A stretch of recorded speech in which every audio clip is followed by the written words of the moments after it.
So, welcome everybody to the December edition of Cadillac on Mars. You know, I got my man T.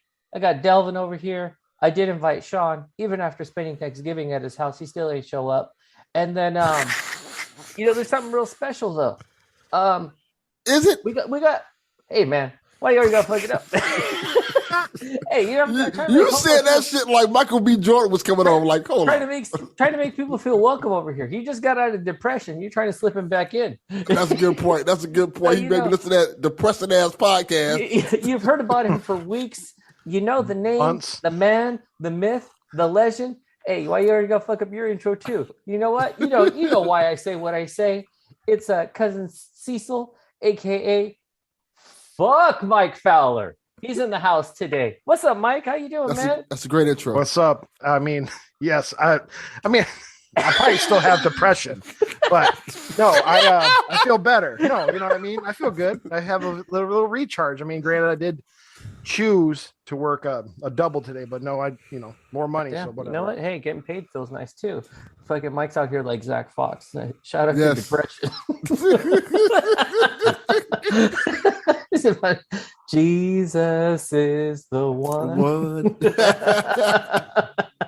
Still one of the greatest songs I've ever heard. Fuck that. You know what? That song is so all over the place and out of pocket, but it is fucking brilliant. And if you like anybody just in general, if you like to see like interesting like music creation, like check out Kenny Beats The Cave on YouTube, because he whips up beats in like 15 minutes and then has like the lyricist come up with like the rhymes on the spot. So I'll probably put the link to that Zach Fox, because that's where that whole bit comes from, and it's amazing just to watch the video too, because he does it in like an Abraham Lincoln hat and fully drops his pants.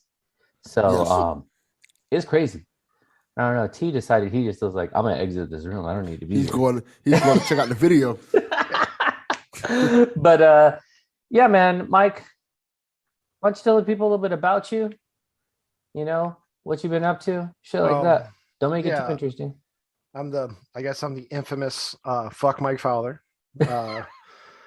I do a slightly depressing solo video game podcast.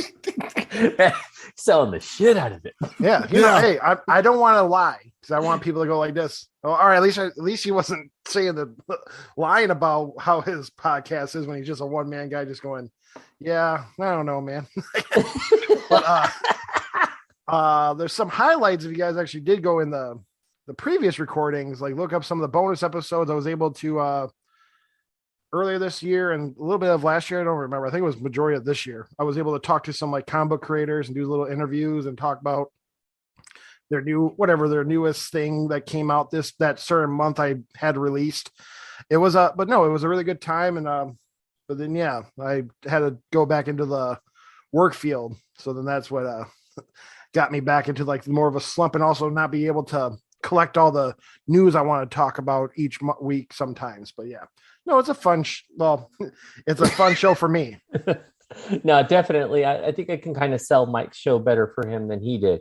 Way better. He kind of does like a pop culture type of show that focuses on gaming, TV, tech, not so much tech, comic books, things like that. Entertainment. It's an entertainment show. He's a one-man show. What I like about his podcast is that he actually comes with some knowledge. It's not just hot takes. It's not just him like trash talking and saying like, this is whack and that's whack and everything's whack. He's just like, I mean, take it for what it is. You might like it. I did like it, or I didn't like it. It seems to be a very honest opinion. A lot of suggestions that he makes on like something to read. You guys know my rule on reading, even when it goes down to comic books, but this fool still got me reading, so I take advantage of the shared comics app. So shout out to you for that. But no, it's definitely a good show. The CuznCiseal Show comes out every Monday, like late Sunday night, Mondays and sometimes Wednesdays. Because that's when you get the bonus pod. And I will say, like, I mean, for doing this for what has it been, a little over a year now? Yeah, about a year and a half. Yeah. 68 episodes of the main show, and who knows how many bonus episodes, since I don't put a number on those. I just go bonus episode. You almost at 100. But I just want to say though, why you got to brag about numbers? I mean, we only done like 12 episodes so far. No comics. I don't want this show to end like it did last one. Yes. Good point. Don't say shit. I don't want to get that message. Especially when I'm on vacation. Not even the message, just the tweet. I thought that episode was good. Next you know, shit hit the fan. I'm like, what happened? Yeah, that too. Like Mike was the last guest on Cadillac on Mars, and then he made me want to give up. No. I mean, sorry, games you don't play. Yeah, no. You jinxing it already. No. Not letting that shit happen. No, he was the last guest on games we don't play. Yes. Not Cadillac on Mars. We're still doing that show. No. Unless you got some shit you need to tell him, bro. No, he doesn't. I was going to wait till the new year, but I mean, you want to find out now. But so no, I definitely check out Mike's show. It's a very good show. It's very, very entertaining. And at that too, like it's been a minute because work has been like super busy and I haven't gamed as much, but he's also like my video game homie too. We get down, we do things. Yeah, I'm not going to talk about Delvin about that shit either, since for some reason he has an excellent microphone for this. He sounded like he was at a tin can through his PlayStation, but yes, more full circle, at least because T is here. He also helped the show because he sold the Why the Last Man comic, which went into like, luckily there was a sale. I'm like, but like, fuck it. I bought the whole series, and that's how if Chaufie actually reads it, it's there. Yeah. Hey, I'm as far as like when I'm after when he meets his sister. Okay. Yeah. Actually, here's what threw me off. I mean, we're gonna talk about that right now. Then, let's jump in. It's a really good comic book. Like it really, really is. The twists in there, I was like, oh, this shit's interesting. Like when you find like that sort of women's colony, and then you find out it is a women's colony. I was like, what?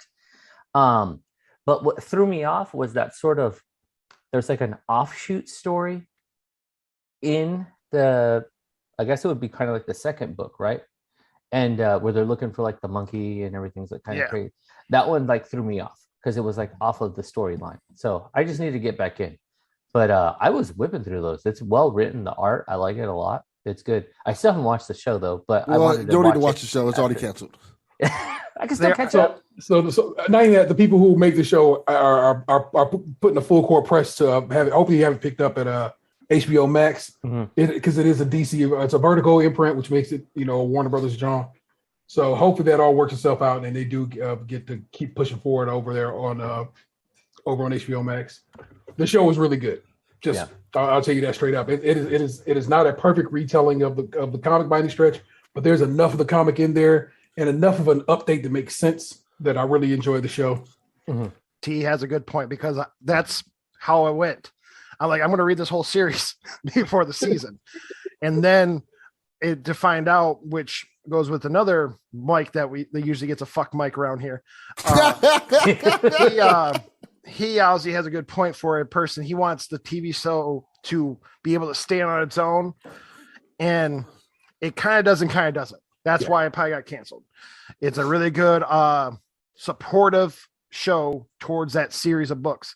And they did a pretty well job. Like we said, this was made in 2001, this comic, which is obviously, I guess for the listeners, Why the Last Man is the series of what happens if everything that has a Y chromosome goes away in humans, animals, and everything.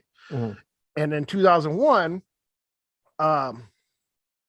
outlooks a lot more not so was it pandemic pandemic-y, but also like the idea of people transitioning from different sexes wasn't so either easy or prevalent as spotlighted. Yes. Whereas like now it's not as much of like I don't really know how to contextualize it. I can it's not like a taboo conversation, but it's just like it's more of a public conversation. Yeah, it's not as frowned upon as it was in 2001. In 2001, there was not literally the resources for a person to easily transition to who they want to be, whether it was male or female or something like that. Yeah. Whereas today, it's a lot easier of a process. Mm-hmm. And a lot smoother of a transition, and a lot more people, even though a lot of still people who out there who are wild and say stupid stuff, a lot more people are accepting of it. Yeah, or just to even have the conversation. It just is, But that in particular is one of the updates they've done in the TV show. Yeah, so well done. It's so well done, and it's all of a sudden you're like, oh, okay, that all makes perfect sense. They kind of delve into it a little bit with the scientist character, and it all works itself out really well. Yeah. Unlike the other show I was wild hyped for and have been watching, and I'm just like, I don't know, man. And that is, of course, The Wheel of Time. Oh, I haven't started that yet. I was going to start that one, but I got mixed opinions on it. Oh, I absolutely love the books. I am doing a full re-listen of the books right now. So that's another problem. Jeez. I'm one of them dudes who hated Jurassic Park when it first came out because it was so different from the book. I was mad. Wait, Jurassic Park is fucking books? Yeah. Yes. Word? I know you know that. So I'm going to let you get this off. Straight up. I didn't know that. I thought Jurassic Park and Jurassic Park Lost World are both books by Michael Crichton, the guy who did ER and a lot of other books and so forth and so on. And wait, ER was a book? I know, but I don't know if it was a book, but it was the series. No, he wrote the series. Screenwriter. Yeah. Okay. And I was like that. Now you really had me tripping. I was like, damn. Don't feel bad. I just found out a couple of days ago Fight Club was a book. Yes. Chuck Palahniuk is I'll say this. I do not read Chuck Palahniuk's my favorite author. Read Survivor by Chuck. That book is amazing. It was supposed to be a movie, but then going to be made around 9/11. And they were like, yeah, we can't do a book about a plane crash. So, because the book is told in the story, it's during a flight that's being hijacked and about to be crashed. Oh, yeah, that wouldn't work. But it'll work today. Yeah, I think we're at the point now where we can do it. But if anything, all of Chuck's books are amazing. They're very anti-hero-ish, really, really weird characters. His short stories are brilliant. So if anything, read Chuck Palahniuk. His stuff is amazing. Invisible Monsters, too, is really, really good. Well, Robert Jordan's Wheel of Time series is 14 books deep. There's also a prequel, maybe even 2 prequels now that I think about it, but the main 14 are stunning. Honest to God, it's just such a wonderful series of books. And it's like, I get it. As I watch the show, I'm like, you had to change that. You had to change that. Did you have to do that? Or could you have done this something a way different? But I am allowing for it. I'm going to watch it all. They already have a season 2 in production, so I know I'm going to get at least a couple of seasons of this show. And it feels wildly rushed, and I don't like that. And I don't like how they've decided. So in the book, there are 3 characters who are considered Tarviran. These are people who are so strong in their I guess powers, but not really powers. Well, hold on. Before you continue describing, give me a setting. Is it the future? So is it the past? Is it where is it? About to hook you up. Actually, as I thought about it, I was like, so Wheel of Time is imagine a game of Dungeons and Dragons. Okay. Saints and Dragons. There is a dragon, but not actual dragons. Is that what it is? Literally Game of Thrones. It is literally making a party because that's what happens. These 2 people come to a town. And they set out on their adventure with their party. They have their tank, they have their healer, they have their everything like that. They're Overwatch. If you literally just go and look, you're like, oh, okay, cool. Okay, so we end up with X amount of characters, six main characters, and they're dope. And it takes place, like I said, in Yoden times. Mm-hmm. It is not Game of Thrones. It is prior to Game of Thrones. Game of Thrones bit a lot of its shit from the Wheel of Time. A lot. Yeah. And so, like I said, a really wonderful series of books. I would tell you to get on those and give them a read. I would actually tell you to go listen to them. They're read by a husband and wife team of narrators, and they're so good at it. And that's another reason that makes this show pale by comparison. And also, Amazon released a new audiobook version with the main lady, who plays Moraine, reading the book. And they put a sample. I was like, here, check it out. It's whatever her name is, reading the book. And I'm like, I gave it a listen. I was like, this is terrible. You cannot read these books like, I want to tell you these guys' names because they're, like I said, they're a husband and wife duo, and they're so good at it. Hold on. Damn, these bitches are long. Okay, so it's 14 books. I'm looking at the books right now. The first one is 30 hours long audio. Yeah. Yeah, don't let them fool you. There's 14 books, but they're about as tall as a door. Like you can put them up on top of each other. I was like, oh, these shits ain't pamphlets. Yeah. Kate Redding and Michael Kramer, again, just amazing narrators. Their voices are just so good. And why we have two people reading the books is if things are from a male perspective, Michael reads it. If they're from a lady's perspective, Kate reads it. And it just bounces back and forth like that. And it's a real fun way of presenting the books. I would tell you to enjoy them. I would tell you, like I said, that's another reason I would tell you to listen to them. Them hoes is giant. They are tomes, and they only get longer as the series goes along. So I would just tell you, you know what I'm saying, if you got Audible or so forth, just listen to them. It's worth it. It's fun to listen to. It's like why, work the day away or drive on a trip or something like that.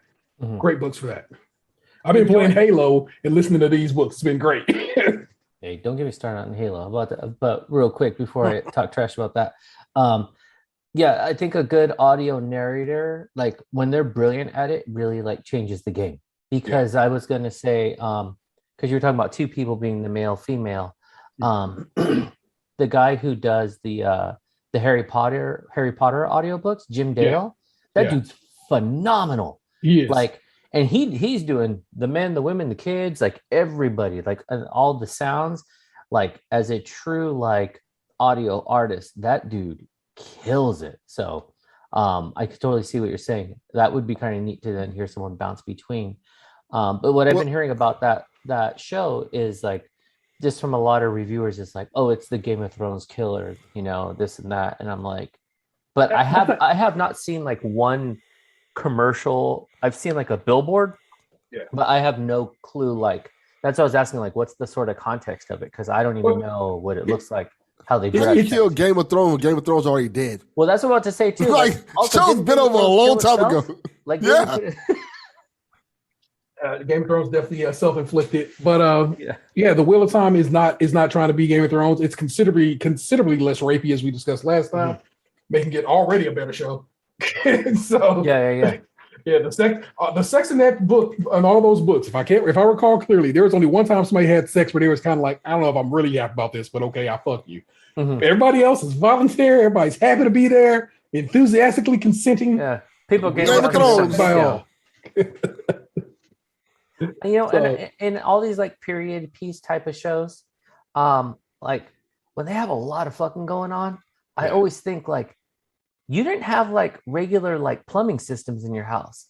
Like people seem to be getting booty left and right. And it's just stinky booty. Yeah, just nonstop hot ass, huh? Like when you see someone go down and get like a face full of cooch, I'm like, ooh, that's raw. See, and that's like I said, that's another reason I'm kind of like upset. They love with the that show. pheromone, huh? almost the first scene of the show is two of the main characters going to town. I'm like, that's just what those two wouldn't ever, and in fact never did. And I was very offended. But I was like, come on, bro, don't do this. I get it. You got to sell some titillating shit, but you really don't. Yeah. People are smart enough to ride out with it, and you probably don't see commercials for it because it's on Amazon. So the place you go see commercials for it is on video game websites, in the movie theaters. And you know what? That's where Amazon's fucking up too, because there's actually a lot of good original content on there. And aside from like, what is it, Miss Maisel? Is that their show? Like nothing else gets like pushed or promoted. It's real dead. And but it wins. It's super award winning. Like you know what I'm saying? Like Fleabag and all those things. Those are Amazon shows. Yeah. Invincible. Yeah, but they just like in our circles we hear about it, but like on the outside, they're just like, what? I'm like, no, I don't even know. Invincible should have been promoted a lot better than what it was. Yeah, no, for sure. And that's kind of Why the Last Man's problem. Why the Last Man was a Hulu original. Mm-hmm. So it wasn't. FX it was FX, but FX on Hulu original. Yeah, meaning you had that. You're already behind the 8 ball on things. You needed to have Hulu. You know what I'm saying? You need that, so forth and so on, and know that it's there. And it's just kind of like. They pushed it sort of online. It had a good Twitter and a good Instagram premise, but it wasn't there. You know what I'm saying? People who didn't know it was coming out till I heard T talk about it. Yeah. And that's the stuff I would like. Yeah.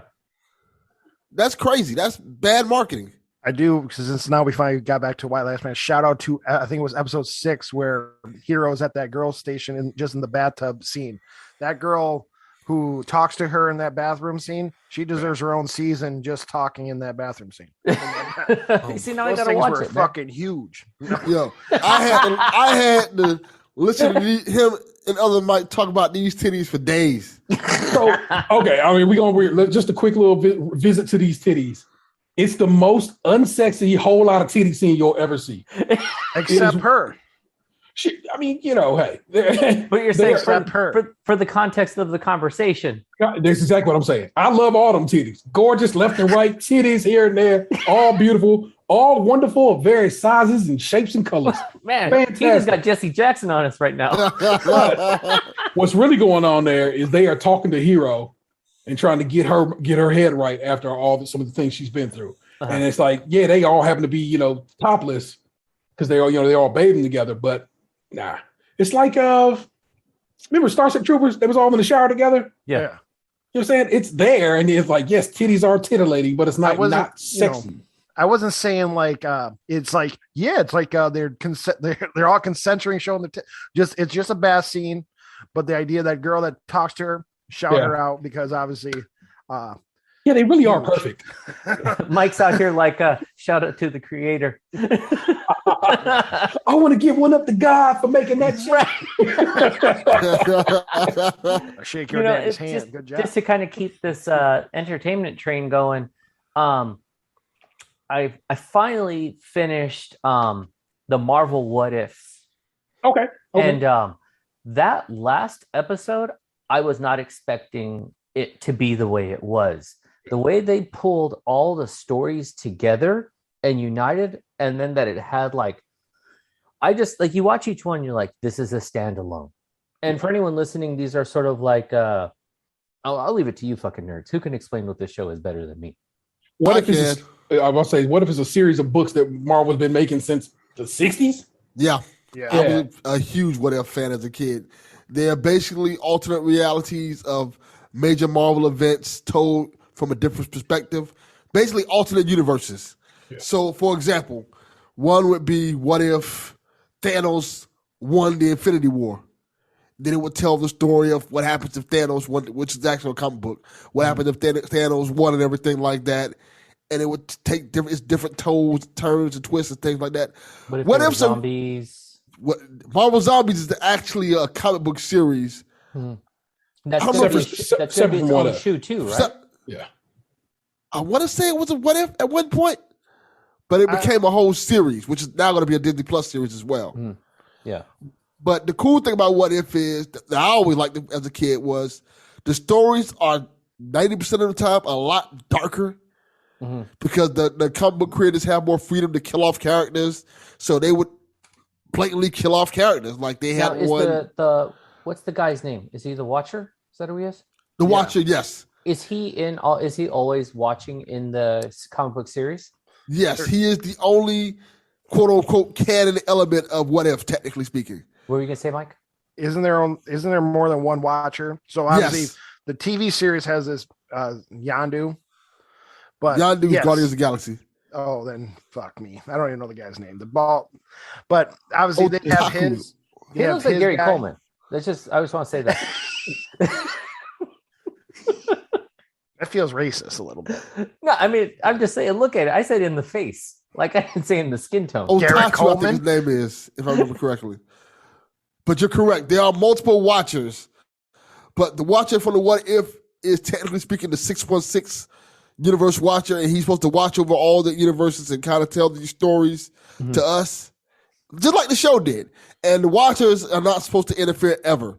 That's the rule for them. They're not supposed to interfere unless something drastically happens. And even then, they're not supposed to really interfere because they're supposed to, much like quote-unquote God, they're supposed to let man they just whatever have free will. Whatever should be type of thing. Exactly. And for me being a mild comic book reader, and I don't have that sort of history like you guys do, I appreciated the Watcher because he was that sort of third party like narrative off to the side and would kind of introduce a few of the elements, but then let the story unfold. And then how he became more of the story as it ended, and that whole like that last episode. I'm trying not to give a lot away of it, but there's just it's like the fighting is amazing, the story development was like solid. Like I said, the way that they brought all the episodes together with the variety of characters that were introduced, like the alternate version of like Star-Lord, like how they're all like fucking different variants. I was like, and then from different universes, I was like, this is really like it's smart. You know, it wasn't even like corny clever. Like I was like, no, this though it's a cartoon and it looks really neat, it's pretty amazing. So I was like, this was really awesome. But yeah, and then just like with even that sort of like the art style too, the animation. I think you might have mentioned a while back, it was like rotoscope. Yeah, it's phenomenal. That was the best rotoscope I've ever seen, like hands down. I'm like, but I guess if you got Disney money, you could exactly. You could do it right. Yeah, that's some daddy got deep pockets. and then as we flew over to Atlanta for Thanksgiving, I did watch Shang-Chi. And yeah, what'd you think? I loved it. Same. I loved it. And, Liked it a lot. I'll tell you why I liked it, and you guys can chime in. I actually felt like this was the least sort of universally accessible Marvel movie. Like I feel a lot of times it's like, here's a little bit for the kids, and here's a little bit for the adults, here's a little bit for the women, here's a little bit for the fellas. Like it's this one, though it did have all those components, it was a straight up top to bottom action movie. Yeah. And then it had a fucking monster battle. You know what I mean? Like, got your little kaiju battle at the end. They said, what do you want? What do you want? Oh, you want some karate? I got you. Oh, you want to see some magic? I got you there too. You want some monsters? Why not? Oh, you want a little like a ghost type of shit? Why not? Like they really brought in all those elements, but in a very good way. And then also having the sort of character twists was like, damn, this is like, it was amazing. I really, really liked it. What did you guys think of it? I loved it. I saw that when I was up in Toronto for my birthday. So I actually saw that movie, I think, on my birthday, if I think about it. And it was a delight. I love Simu Liu. He was on the show Kim's Convenience on Netflix. Mm-hmm. And so I already was aware of him as a performer. And I was like, when my partner pointed out, I was like, that's Jung. And I'm like, no, it ain't. And then like I see him, I'm like, oh shit, it really is him. That's dope. And so it's like so cool to see my man, you know, going from a really good Canadian sitcom to huge Disney star, you know, like in the blow up. And I really enjoyed the movie. I was not overly offended by Aquafina. You know, people was mad. He was real mad at old girl. And I was like, I guess, man. Yeah. She rocked the black scent when she was younger. What am I supposed to do about that, man? Yeah. She grew out of it. I mean, she grew out of it. She was trying to be a whole ass rapper at the moment too. So, like, I mean, is that really the worst? But the movie is dope, and it gives you another reason to watch Iron Man 3, and there's a Iron Man 3 like side story. So if you watch both of those and then go into Shang-Chi, you have a real good time. Really? So what's the connection? The Mandarin. Oh, the Mandarin, Ben Kingsley character. He was the Mandarin in Iron Man 3. He was pretending to be Shang-Chi's father. Exactly. Yeah. Who was the actual Mandarin? Yes. So it was a problem. That's why they had kidnapped him and were holding him hostage in the Marvel One Shot jail. Yeah. Yeah. Wait, so Shang-Chi's dad is not his dad? Wait, what in Iron Man 3, because that came out first. They teased us in the trailers. Ben Kingsley was going to be the Mandarin. Who's the major Iron Man villain. Yeah. So obviously, just because since Iron Man 1, the 10 Rings was always been looming the Mandarin. But then Ben Kingsley is now the guy in jail. In Iron Man 3, they say it right there. I'm not the real Mandarin. I'm actually just an actor. And at the end, because he was just basically like helping being like incriminating shit, he was in jail. Yeah. Oh, then like how he explains it in the movie, where he was like, I was pretending, but it wasn't pretending or some shit. Yes. He was a hired actor.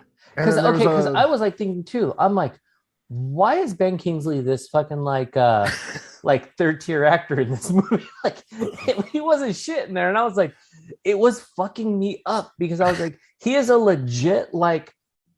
They made a triple A, like a C. I was like, but that's who he is in Iron Man 3. He's this stage actor. That's what I'm saying. I don't even remember seeing Iron Man 3, so I was like, I don't fucking get. But now that you're saying it, I'm like, oh, that's brilliant. Yeah, I get it. That's amazing. That was the big plot twist of Iron Man 3 that pissed people off because the Mandarin is like the main Iron Man villain. So people thought they were seeing a movie where Iron Man's finally going to face the Mandarin. And then Ben Kingsley for half of the movie is the Mandarin. And then when you get to the big climax when Iron Man finally catches up with him, you find out he's just the actor. He's not the real Mandarin. And the Mandarin's not really in the movie at all. It's a whole other bad guy. Yeah. The Iron Man has to face. Now, any of you got the breakdown on the post-credit scene? Like, what's the significance there? Which one? Isn't there two? Which one? Yeah. Oh shit, there were two. I only saw the one. Hey, maybe I can go far enough. No, I did watch all the credits. Do you want to spoil it here? I don't give a fuck. It don't matter. If you don't watch it, that's your problem. It's on Disney Plus right now. I'm gonna tell you to stop this podcast. Go watch it, and then come right back. Yeah. You ain't gotta stop it. Just pause. Yeah, that way it'll be right where you left it. Yeah, I was on my balls. Anyway, so you got to tell me. Well, so we're not really spoiling. So the one I saw, which one you saw, and I ain't gonna rewatch it. Like, so I'll just let you know. You could tell me. Brie Larson, the fucking Hulk. There's Abomination. That wasn't fucking Bruce. Oh Banner? wait, that was the Hulk in the post credit scene. Yes. It was Banner and Captain Marvel, and they're talking to him in the fucking hologram shit, and I was like, I don't know what's happening here. Yeah. Oh. And that's when they were like telling him like because homeboy from fucking Doctor Strange, he was like, hey, like get ready for some adventures. Yeah. So that's why I'm like, what's supposed to happen? Like, what was the significance? What are they talking about? The rings. Yeah. Excuse me. The rings, because apparently, like for the movies, they're going a little different route. They're making a real like history of these rings because obviously they're not the original actual magic rings. So obviously it has its own creative path that they're going to go with these 10 rings that this Mandarin has. Yes. Completely different from the comic book version of the Mandarin. Comic book version of Mandarin rings are almost like the rings from Captain Planet. Literally, they're almost like he has like one that has earth, one that has wind, one that has fire, and they all do different things. Whereas the movie obviously didn't have that. So dumb. But that's kind of what it is. He's kind of like this mystical thing, and when you put them together, whereas in Captain Planet, in Captain Planet it sounds lame and stupid. Yeah. With the Mandarin in the comic books, he's like very vicious and violent, and he's scary because he can control the elements. Control the elements, as well as he has a whole bunch of money and he can have these armies. And whereas Tony Stark was always the guy who believes in science, the Mandarin was the guy who's like, nah, I'm about this magic life. I'm about these dragons and all this other crazy shit. Bing Fang Foom. Exactly. Nigga, we couldn't have Fing Fang Foom in this.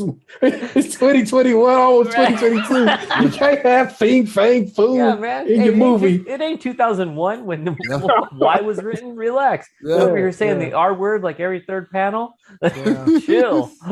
Yeah. They're really, you know what? Going back to Y, when I was reading it, like verbally, it's extremely problematic. I was like, this book would never fly today. And it's not even like they're saying it. It's not like they're being like extremely transphobic or they're being like ableist or anything like that. It's just, you can tell how the dialogue then was just like, we just said shit. You know, like there was no like thought about how people felt or were represented. They were just like, they were just saying it. I was like, man, you guys are really doing it. But yeah, the Shang-Chi, it was funny. It was like good action. Yeah, that monster battle was great.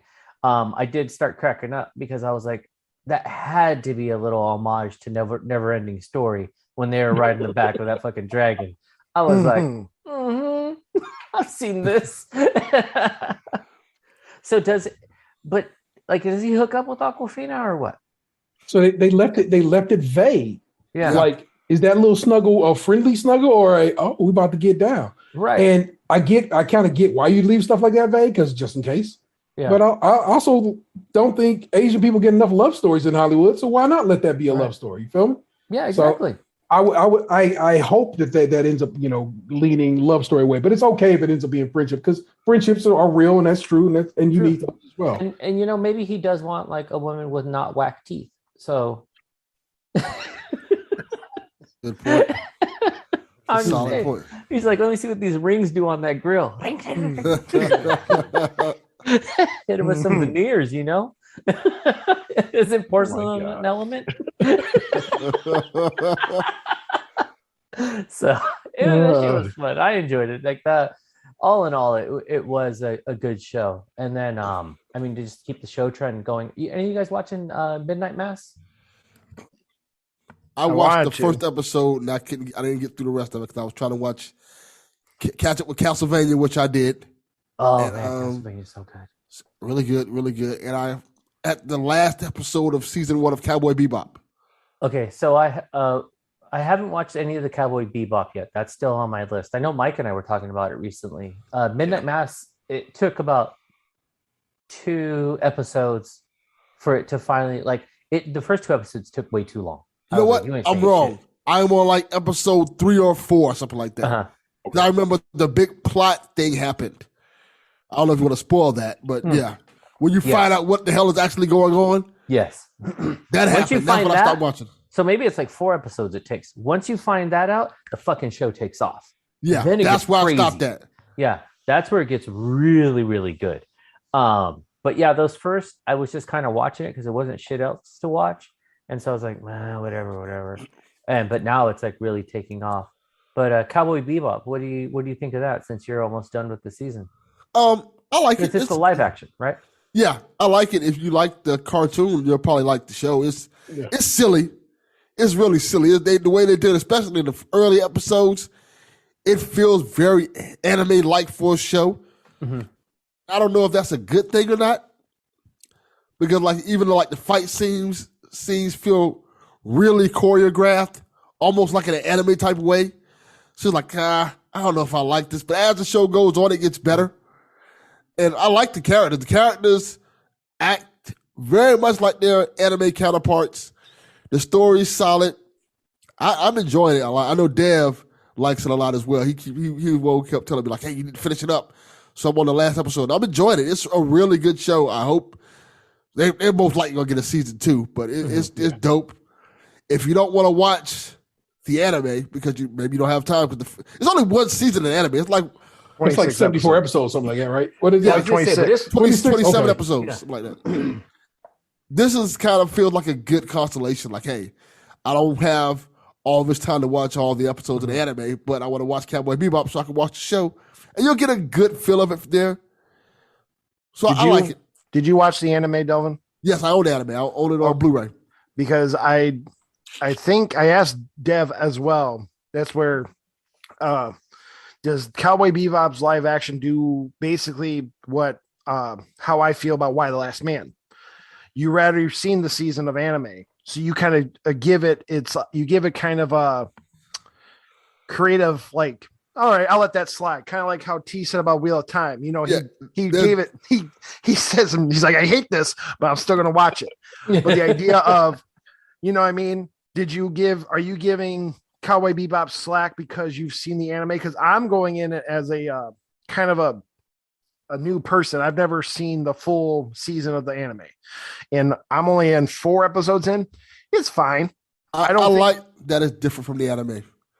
Because too often shows try to either get too close to being like the anime and they mess it up, or they stray too different from the anime and it becomes horrible, a la Death Note.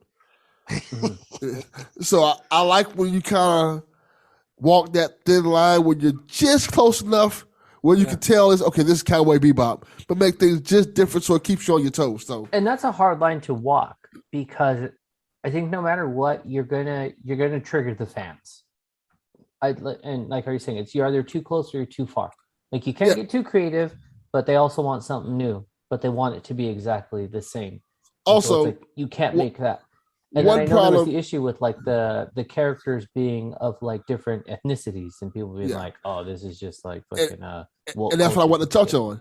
Yeah. One of the things you have to realize with anime is you can't get everything right with anime because it's so many different levels and there's so many levels of ridiculousness to it in terms of like, hey,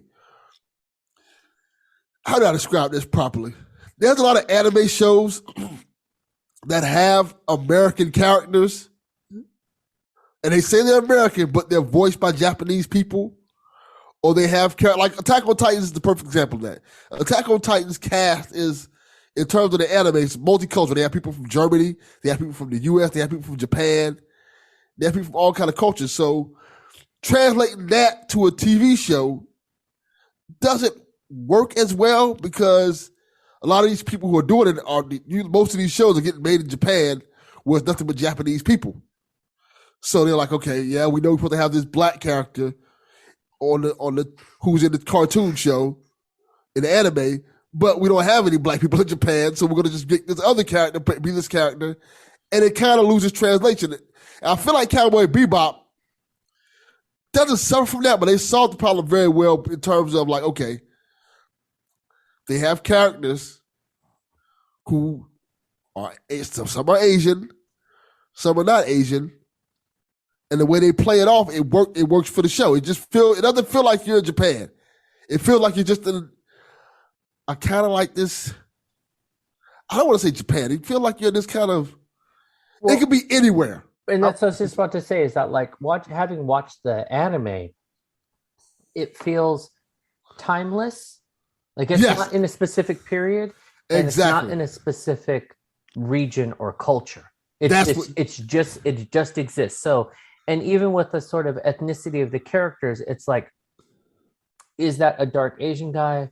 Is it a black guy? Like, what is this? Like, there's sort of ambiguity in what the characters appear to be. Exactly. You know? And that's where it works for Cowboy Bebop. I was going to say to help Delvin for example, with the show, their episode 1, you get to go to New Tijuana.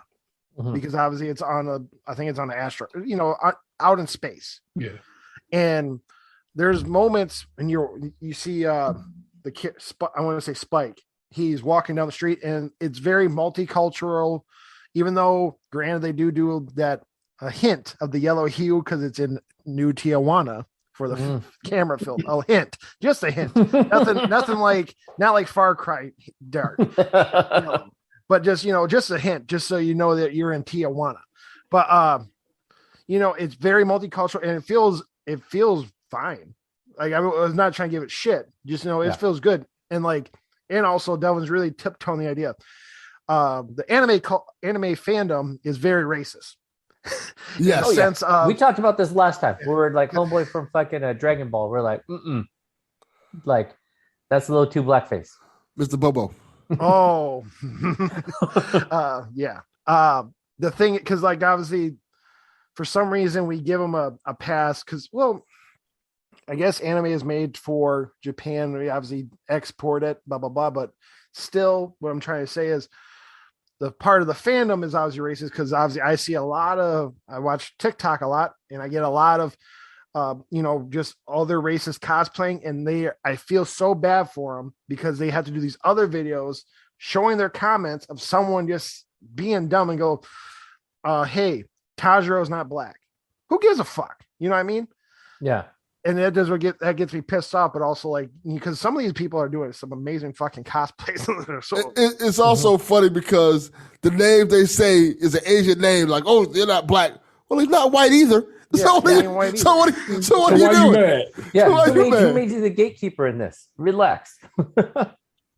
All of this conversation about saying diversity in casting is why another reason I am pushing forward with the Wheel of Time series.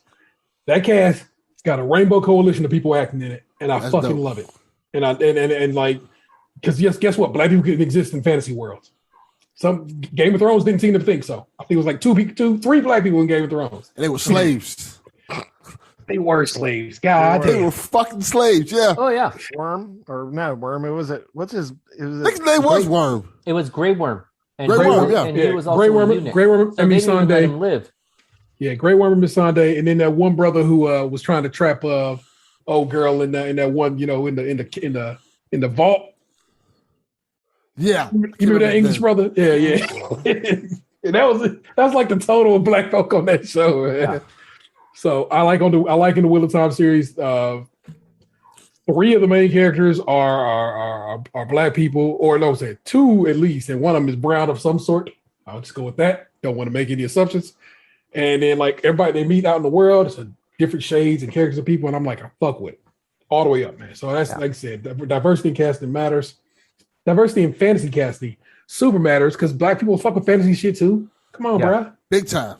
Yeah. I want to talk about I wasn't even thinking about talking about this, but this makes me think of something that I actually heard on the PSVG conversation in talking about a few episodes back. I'll say what I say, Mike. Don't give me those faces. Forza Horizon really they shit the bed when they had a fucking the game is beautiful, right? Where does it take place? Mexico. Why is the main character who speaks not of Latin descent? You fucked up. So basically use this setting and you said we're just gonna culture appropriate. We're just only Mexico by name. Yeah, just Mexico by name. This is an opportunity to allow that because in that episode, Delvin and Donnie were talking about, or Delvin and Devin were talking about I want to build a character that looks like me. And you have all these character builder options, except it's still darker versions of white hair. Darker versions of white people. Right. Because white people with tans. It's still not. And it's I know Donnie wasn't getting the understanding of the significance of representation. Because every game has a white guy for the most part. So if you've always been represented, you don't know what not being represented is like because it's always been there. So it's fucking normal. But for me, I was really hyped on Forza and it's a fun game. I was like, this is going to be fucking tight because I've been to Mexico. I've seen the rural areas. This is going to be awesome. Just to even have some of my heritage represented is an amazing thing. Yeah. And then when this motherfucker came out with some type of UK ass accent, I was like, you gotta be fucking kidding me. And it's not that I needed him to be sounding like fucking Speedy Gonzalez either, but it's just give him some Latin flair, do something about it. All of a sudden I got to be this dude that I'm pretty sure is maybe some type of Pakistani or something. You fucked up. That was a huge misstep. You didn't represent me because there are very few opportunities that I see where a Latino, some type of Latinx, Latin A, Chicano, whatever you choose under the banner, not a lot of us taking the lead in being the racer, being the front guy. Yeah. We're the villain, we're the drug dealer, we're the good guy from the bad neighborhood. Yeah. So it's just but to just be a regular ass dude, I know that sounds boring. I don't get to be a regular dude in culture. It matters. You know what I mean? Over and over again, and so, it matters. When people don't get why inclusion is important, it's this is why it's important. Because if you are that younger person, you just assume your role is to be. Culture perceives me to be a criminal, a thug, a minority, a person who, doesn't succeed unless someone else helps me out. When it's but we come from homes. We come from full families and we are doctors and we are, lawyers, police officers, principals, game developers. We're there too. And I'm not just talking about, of the brown community. I'm talking Black community too. We're there. We need to be represented properly, which flips it into as well. I'd love that there are more Black and brown game developers coming out because they're just fuck it. You ain't going to do it. So I'm going to do it. That's my soapbox. Well, I will add to that. I want to say I appreciate Far Cry 6 because that game is right with culture. Like, I like driving around and Danny, I'll pick female Danny because female Danny's the best Danny. Is just speaking Spanish, singing along to Spanish music in the car when the car is playing Spanish music. It doesn't give you any English stations to listen to. So you're in the car listening to Spanish music. And that makes sense. That totally. So you're immersed in the environment as someone who would be from that environment. Exactly. How do you feel about Giancarlo Esposito always playing Spanish people when he's not Spanish? That's interesting. I'll say this. He black and Italian. Yeah. But he looked Dominican, Cuban, in that range. But he ain't Latin. So I'm a huge fan of his sister. She goes by Tekla. And she is an artist. Like, I'm talking like very creative, has put out some like a couple soulful albums. Her rap style is phenomenal. She hasn't done some rap in a while, but I've heard her talk in interviews where they're like, why do you get so, people just assumed she was Afro-Latino. And she's like, we're not. But she said that they do embrace it. And this is that scenario too of like, but where they grew up in New York. Like, they were immersed in the culture. So they're like, we just fit in. They're like, well, yeah, we're out here eating fucking fried plantains. We were in the community, So it's like, I kind of do at times give people the pass when it is like, but you grew up in it. It's kind of why I let Awkwafina get away with it, because I know what part of Queens she's from, and I'm like, yeah, you probably would have sounded like that. It kind of. I think that's kind of why people let Fat Joe get away with what he gets away with. Yeah, because Fat Joe grew up in that environment, so you kind of like, I get it. Yeah, it's a different gig, So I think, and it kind of goes in all directions. We do take our environment shapes who we are, So it's like, it would be ignorant to be like, oh, you probably wouldn't speak like this, but it's like, what if I did grow up in the South, or what if I did grow up in fucking Maine? I probably wouldn't talk the way I do talk, because I do. Go ahead. I see this TikToker. She pops up every now and again, and she's this gorgeous Korean woman. No, I'm not saying she's gorgeous because she's Korean, but we're just making a point here. Are you talking about the one who has the wild, like, husky New York accent and hangs off of like no. Whereas this woman has a wild ass Southern accent because she grew up in, I want to say, like one of the Carolinas. And so next time I see her, I'll shoot it over to you. But it's hilarious because it's like, she's super like Korean. You know what I'm saying? Let's just be real. But she talked with such a thick ass Southern accent. It's pretty great to me. It's our own like biases or constructs that we grew up with. Where just like, you should sound a certain way or whatever, and then when it's not that, it's like, what the fuck? If you watch old Aziz Ansari, when he like kind of just out of South Carolina, he got a little bit of twang too. His shit was deep in it. So I chuckle at all these dudes. Because like his brother too, who I think he's like a painter. Yeah. He's Aziz, and his brother has a name similar to him. Like, anyways, that dude in interviews, if you thought Aziz like had a Southern accent, his brother is country as fuck. Like, it's really weird. But so, anyways, I digress on all that. Just I think it's good. Like, going back to Shang-Chi, getting to see the Asian community highlighted in a positive way. They weren't out here just fucking serving bowls of rice type of like typical shit where it's like the women are in the like block sandals and the guy's like hyper aggressively speaking. It was like they were just treated like normal people. So I thought that was a really, really good move, because it's just nice for communities to be seen. So even though that's not my community and my culture, it does sort of like get me excited, because I'm like, yay, they get to get seen too. Like, this is fucking great, So that's nice. But I don't know about white people. They be tripping. What do you think about white people tripping, Mike? Fuck them. But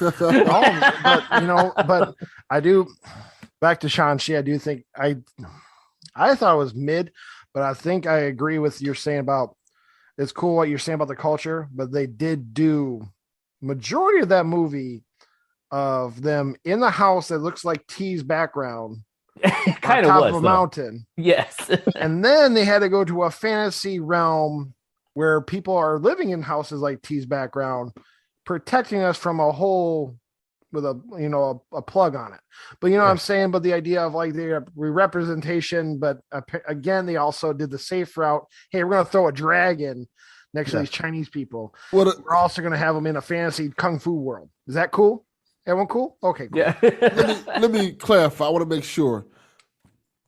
I feel like the dragon was supposed to be Fing Fang Foom. No, they just didn't want to say it. It was one of their guardians. It was just a straight up dragon, a Chinese dragon guardian. Mm-hmm. Fing Fang Foom, if they're going to go by canon, is probably up in space with the Guardians of the Galaxy game. Yes. But no, it's just a guardian. And then no, and I do want to say though, I do think it's funny that New York has been, probably thanks to Side Talk, has been giving a plethora of races passes to be mingling into the true melting pot of America, which I love. Granted, like, you know, Chaufie said about I think her name was Truck Girl, because she just sat in the back of the truck sounding like she could be the one of, help Pop Smoke, rap with some spots. Yeah, she was out. That bitch was out there. Rugged. We outside. Yeah, she really was. She was calling out Joe Byron. Because you got to look. I don't know who she is on TikTok, but I'm sure if you just did like Asian garbage truck girl, you'd probably find her. Her voice truck girl is like husky. Where I'm like, oh, you smoke like Camel's no filter. You just going to the face. Straight Menthols. Yeah, right. Newports. Camel Crush, where she has to snap a little bead inside. She's really doing her thing. But I do want to transition real quick. You know, we recently just celebrated Thanksgiving, so I just want to know, how was your guys' Thanksgiving? What did you guys do? What was the highlight dish? I cooked everything that was on. If y'all saw the picture on my IG, everything on that table, everything I made, and I felt pretty good about that. And for the first time ever, where you were like, man, I went off. I'm about to tell you, for the first time ever, I tried my hand at green bean casserole, but I hooked it up and I fixed it up, which means I seasoned it, and I used fresh green beans, and I cut up some mushrooms, and I used that instead of just straight up cream mushroom soup. I was about to say, you just didn't do like a bag of green beans and cream mushroom soup and put some fucking crumbs on top. Nah, your man's got in there and put in that work, and that shit was hitting. Yeah. I was like, oh, okay. This is what we could have been doing? Did it slap? Oh, yeah. No. Music slaps. Food smacks. Food smacks. You got to remember that. I'm telling you, I got too many friends from the Yay area who would get at me hard if I was just like saying some shit slaps. Music slaps. Food smacks. Remember that. That's the Bay Area. It's the Bay Area. Okay? Let's put some respect on their language, because they came through with that. And yeah, them motherfuckers were smacking it hard, bro. Yeah. I was like, okay, you did the damn thing. So while you're cooking, what's everyone else doing? My children were in Disney, remember?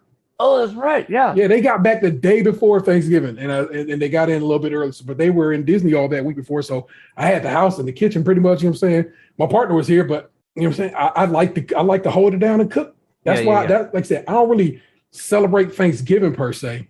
Yeah. Because we stole this land. Yeah. So we live on stolen land. Oh, I didn't. But we didn't steal it. We didn't steal it. I corrected. My family's been here since the beginning. California through and through. Don't play. And so I more celebrate. I got a day off to feed my family, feast style, and that's what I did. Had a good time at it, man. Everything turned out really well. I was very happy with the results. Now I need an update because I heard this on Skim. For those of you who don't know and maybe haven't caught on, but it's been mentioned. T's also got another podcast called Stays Crunchy and Milk, where he's got his homeboys out in the Ohio area, and they're a great conversation too. You mentioned that your son's homeboy broke the rear window on his car.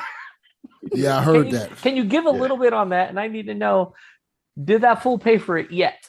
Yeah. We have not gotten it fixed yet, but that's okay. They went to Florida, and then it was all the holiday and so forth. Mm-hmm. So I have not. It's actually tomorrow. My intention is to make a phone call and get some stuff in order. My kid drives an old ass Volvo, it's a '98 Volvo V70 wagon. It's got a little spoiler on the top of it. It's kind of whatever, ancient, and every fucking repair we've had to make costs an arm and a leg because it's still a fucking European car. And when I imagine it, it's a square. Yeah. Right. Okay.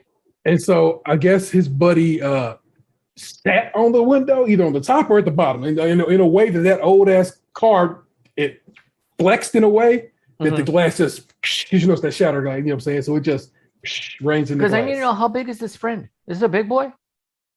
Yeah, Miles a big boy. Okay. I mean, getting numbers. I'm just saying. No, I'm not saying he like a heavyweight or anything like that. There, but he is a tall, big body kid. You know what I'm saying? Man of stature. Yeah. You know what I'm saying? Because I'm like, you need metal flex to pop glass? Oh, you ain't no featherweight. My son didn't do it. That was like 85 pounds wet. But then, the Sunday after it happened, I'm at Vanessa's sister's house for her kid's birthday, and her old man's over there. And he's like, "Oh yeah, her Vanessa's niece had her window got broken at school, just like Xander's at school." And he said, "I hit these people up, and then I hit this spot up." And they was like, "Oh, it's like half of what these other motherfuckers are saying." So I got a phone number, I got a spot I want to hit up, and apparently they just will come out to the house and fix it. Yeah. And so I'm like, okay, well, if that's the case, I just need to sit and do it. It's been crazy. So yeah, because that shit was funny when you said that kid was like, "I'll pay for it." You're like, "Damn right you will." I'm not. So like, I mean, if you don't know, a year ago, around this time, so right around Thanksgiving, after just getting my car back, my son crashed my car in beginning of October of last year, right? Mm-hmm. My first new car ever. It was a 2018 Honda Fit. Crashed it, but didn't total it. And so they fixed it and they got it back to me. And I was like, dope. 10 days later, day before Thanksgiving, I'm pulling out a parking spot in the Target. And this motherfucker in a Jeep smacks into that damn Honda Fit at such a force that he totaled that car out. What was the car's name? That one had a name, right? Yeah, that was Megatron. Oh, it was Megatron. Yeah. And I love that Honda Fit was named Megatron. Yeah. And I was like, so, but that accident, those two accidents in real short order, my insurance is wild expensive, man. Mm-hmm. So I'm like not trying to make another claim and have my shit go up even harder. And I'm like, bro, you said you're gonna pay for it. You seem to think you can pay for it. That's cool. Yeah. So I'm like, all right. Nice. How about you, Mike? How was your Thanksgiving? Since Chef Dank come through? Yeah, Chef Dank came through. We what is it? Also, my family technically we just celebrate Turkey Day since obviously my girl's Native American. Yeah, there you go. You gotta go easy there. You're like, so we're just having dinner. We had Turkey Day, and then we it all hit. I think it all went good. I mean, granted, it was just I like it because it was just us. It was just everyone who's in this house right now. It wasn't nobody else comes over and visits and all that shit. So yeah, I do the same thing. I keep Thanksgiving to my chest. I keep it to myself. Yeah, it's like, yeah, I have to go do Christmas and so forth. There are all the other ones elsewhere, but Thanksgiving is one it's us and only us. If my homeboy needed a place to eat, I would certainly have him over, but I keep that one tight myself. I agree with that wholeheartedly. And I think it is there's something to be said that I think a commonality between all of us in general is just trying to be present people in our families, be there for our kids, be there for our partners type of shit. Delvin really trying to be there for his partner. And we'll get into that soon because someone just went to Dubai for a second time, but, must be nice. You're wild, dude. I don't know. But I think that with that, it's nice to be able to provide for our families, to give to our families, and just know I made this good meal for you. I'm providing this for you. You guys just sit down and enjoy yourselves, but I put this together, and just be in your own home instead of fucking with parents, grandparents, aunts and uncles and shit, and all the drama they bring because everyone wants to critique your life, and it's I just wanted to sit and eat type of shit. So I think that's a good thing. Now, Mike, on your meals though, what was the one for you where you were like, man, I fucking did my thing. This was delicious. Oh, honestly, probably nothing too crazy. I mean, I think I'd do a good turkey for a white guy. All I right. will say that. You brine it. It was Like, what do wet. you do? Mine, I don't brine mine. I should, but Mhm. also I live in an alternate universe where they actually like the more dry shit. I'm like, what are you guys crazy? What? I like, yeah, exactly. but I do, I stuff it. I stuff the breast with all the butter, and I make a fucking little pocket of butter and put like Ooh. garlic, like all the Mhm. shit in it. Shove that baby under the skin, onto the meat, and I do it again. I coat the whole fucking top with butter too, and do the whole shit again. No one even eats the skin besides me. So you know what I mean? So They're missing out. Skin's they're a hit. missing. And I'm the only one that eats dark meat in there too. So, it's all me. They meat racists. Right. Yeah. Why you gotta call it dark meat? Still all part of the bird, man. See? That's what they want you to believe. But no, we just did more like that's the day that we're like, okay, good. Now we're actually gonna I like doing I make a green bean casserole and I get like the actual pie sheet. So like it's like this thick it looks like a fucking, and then I just fucking layer that bitch. I put French's onions in the thing, and then I put another coat on top of it. So there's onions inside the whole thing. I did that too, and my partner didn't like it. She's like, the onions is too much. She don't like onions, but she eat the French fried onions. But she said it was because basically the onions sitting there soaking up all the the moisture. Basically take them back to onion. And she's like, I don't like it. And I'm like, that's cool because I ain't fucking with these. These are tasty. Yeah, man, that sounds delicious. You're telling me these little crispy ass onions soaked up some flavors too? Yeah. I'm with that. That sounds delicious. She could sit at the kid table next time. You know what? Yeah, you go sit over there. I'm going to enjoy it right here. Right. I know you got a basement in the crib. No, do you guys do you do the hot and ready rolls? Do you do the Hawaiian rolls? Do you make your roll? Like, what type of breads you serving too? Because I feel like that's key. The Hawaiian sweet rolls is my shit. All right. Just butter them hoes until they just dumb. I have not made my own rolls, but I bet you if I could, make some nice little yeast rolls, they probably would be hitting. Mm-hmm. Maybe for Christmas. Maybe I'll pull that out my hat. Ooh, let me tell you though, I do have a very good bacon date scone recipe that is out of this world. What's the problem with that recipe for your boy T? What's that? What's the problem with that recipe for your boy T? Bacon. Damn. I do want to touch base with that too, because I do listen to Skim a little bit, and I do I got mad at you and your friend, I want to say his name's Anthony. Yeah. Because you guys are too good of fathers. And when I heard him say he was going to make a recipe book for his kid, I'm like, you guys are sons of bitches stepping it up. Anthony does also sound like he's part of like the Garbage Pail Kids with Fat Albert for some reason. I'm not trying to say anything bad, but like he has that accent that's a little bit like, you sound like Munchmouth a little bit. Like what's going on? No, he does have the Garbage Pail Kids was not with Fat Albert at all. Is it the what is it? It's Fat Albert and the Junkyard Gang. Junkyard Gang. I'm like, what are you trying? You trying to mix genres here? Like, what are you trying to say? I meant the Junkyard Gang because he does sound a little bit like Munchmouth, and and I hate that he actually is too good of a father. Yeah, you see his Instagram. I agree with you. You know what? Hey, and listen to this episode. T, put him on. About to talk some shit. Not because you're a bad person, but because you're too good of a person. You're fucking up the curve, man. Let me just tell you. I see your Instagram. You got these beautiful sneakers. You got these beautiful sons. You're out here taking these picturesque photos of your family together. You're out here at the museum. You're at the park, out here dadding it up. You know what? Stop it. You're doing too much. The fuck is wrong with you? You're doing too much. Be a shittier dad. Right, exactly. You know what? If you're going to do pictures, you get one a week. That's it. That's the quota. Hey, no filters. Just raw. Yes. And poorly angled. You put too much effort in.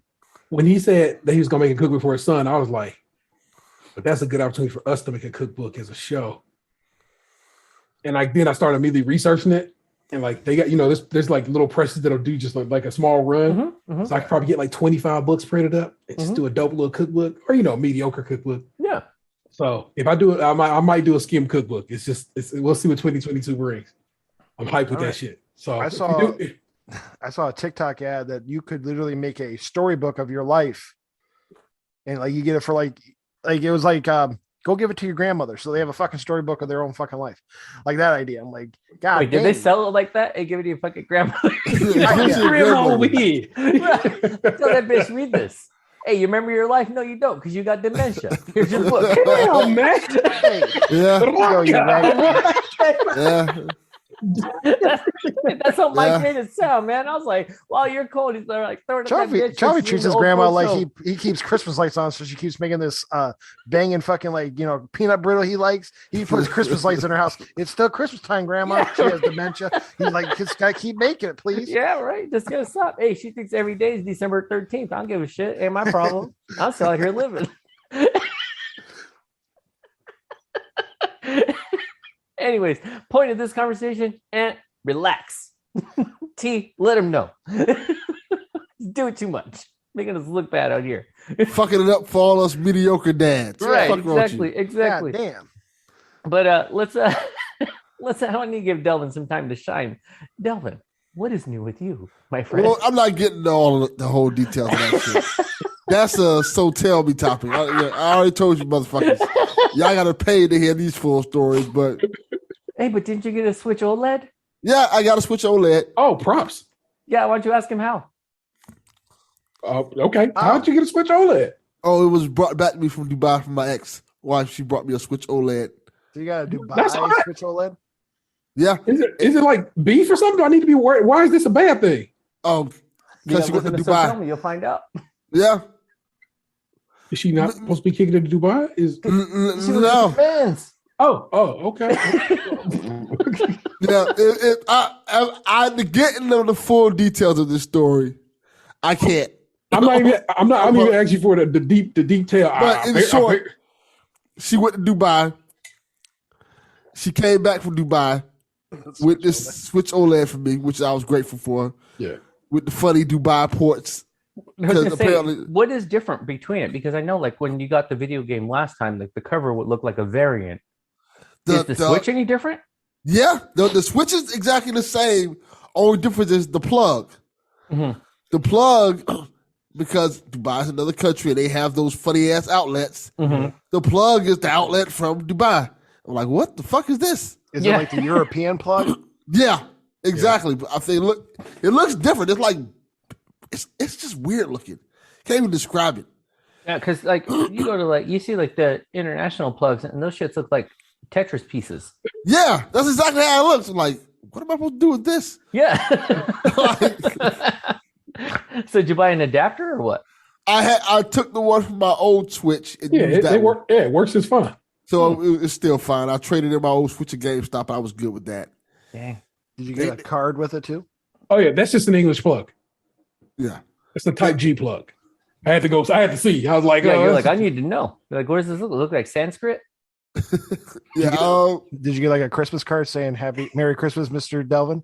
No, I didn't get that. Oh, like I said, so tell me. I'm not telling that shit on here. but I traded in my whole Switch. Did it cost her an arm or a hole for this goddamn Switch? So tell me. I'm not telling you these stories on here. You're not for the trick me into it. No. It's behind a paywall, baby. Yeah. I cannot tell these details of these stories on here. I will tell you this. The Switch OLED, only thing she brought back from fucking Dubai. What else? Did she bring the Omarion variant? So I go pick her up from the airport, right? And I'm waiting for her stuff. She comes in the car. She's in the car coughing and shit. Like, why are you coughing? Like, yo, stay the fuck away from me. You coughing and all that shit. I'm dead ass shit. I'm okay. I ain't got COVID or nothing like that. I don't give a fuck what you got. Yeah. I don't want to catch it. Clearly, you got something, whatever it is. She said, I think I got sick off the plane. I'm like, well, you could have kept that shit right there. So I'm not going to get, you being ridiculous. You're not going to get sick. And anytime somebody say that shit, you know you're going to get fucking sick. They basically just threatened you. Yeah. I should have called the police. That's what I should have did. Had her ass arrested. Sure enough, the next day, here I go coughing. Got an itchy throat. Itchy throat. I'm like, oh, here go this bullshit. She came through with some of that hitting that old Dubai type shit. And when she came back the day before Thanksgiving, so Thanksgiving Day, she's sick as fuck, so she can't go nowhere. So thankfully, my brother was cooking on Thanksgiving. He was like, hey, because he told me anyway, like, hey, bring the kids over there. We can hang out on Thanksgiving and stuff like that. So I ended up going to his house for Thanksgiving, which was cool.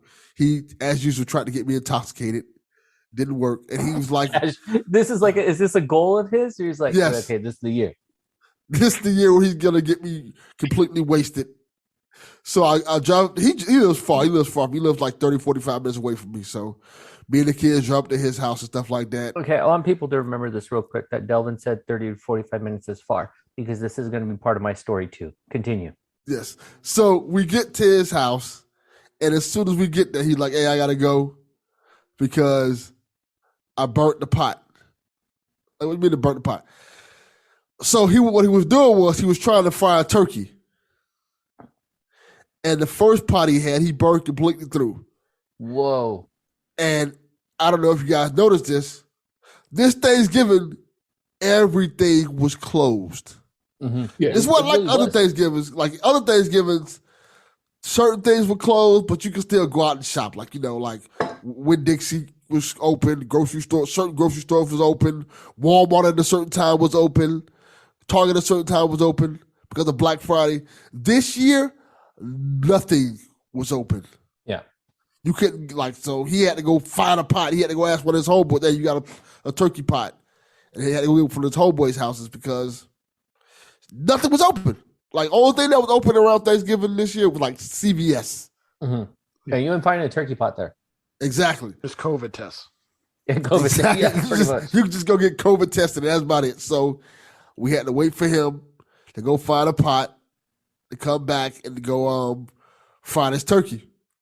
And that's how, now when he finally got the pot, I think it was 2 hours just sitting there staring at the wall with not shit to do. Because like I said, it was just, matter of fact, because in his house, they was watching Wonder Woman 84.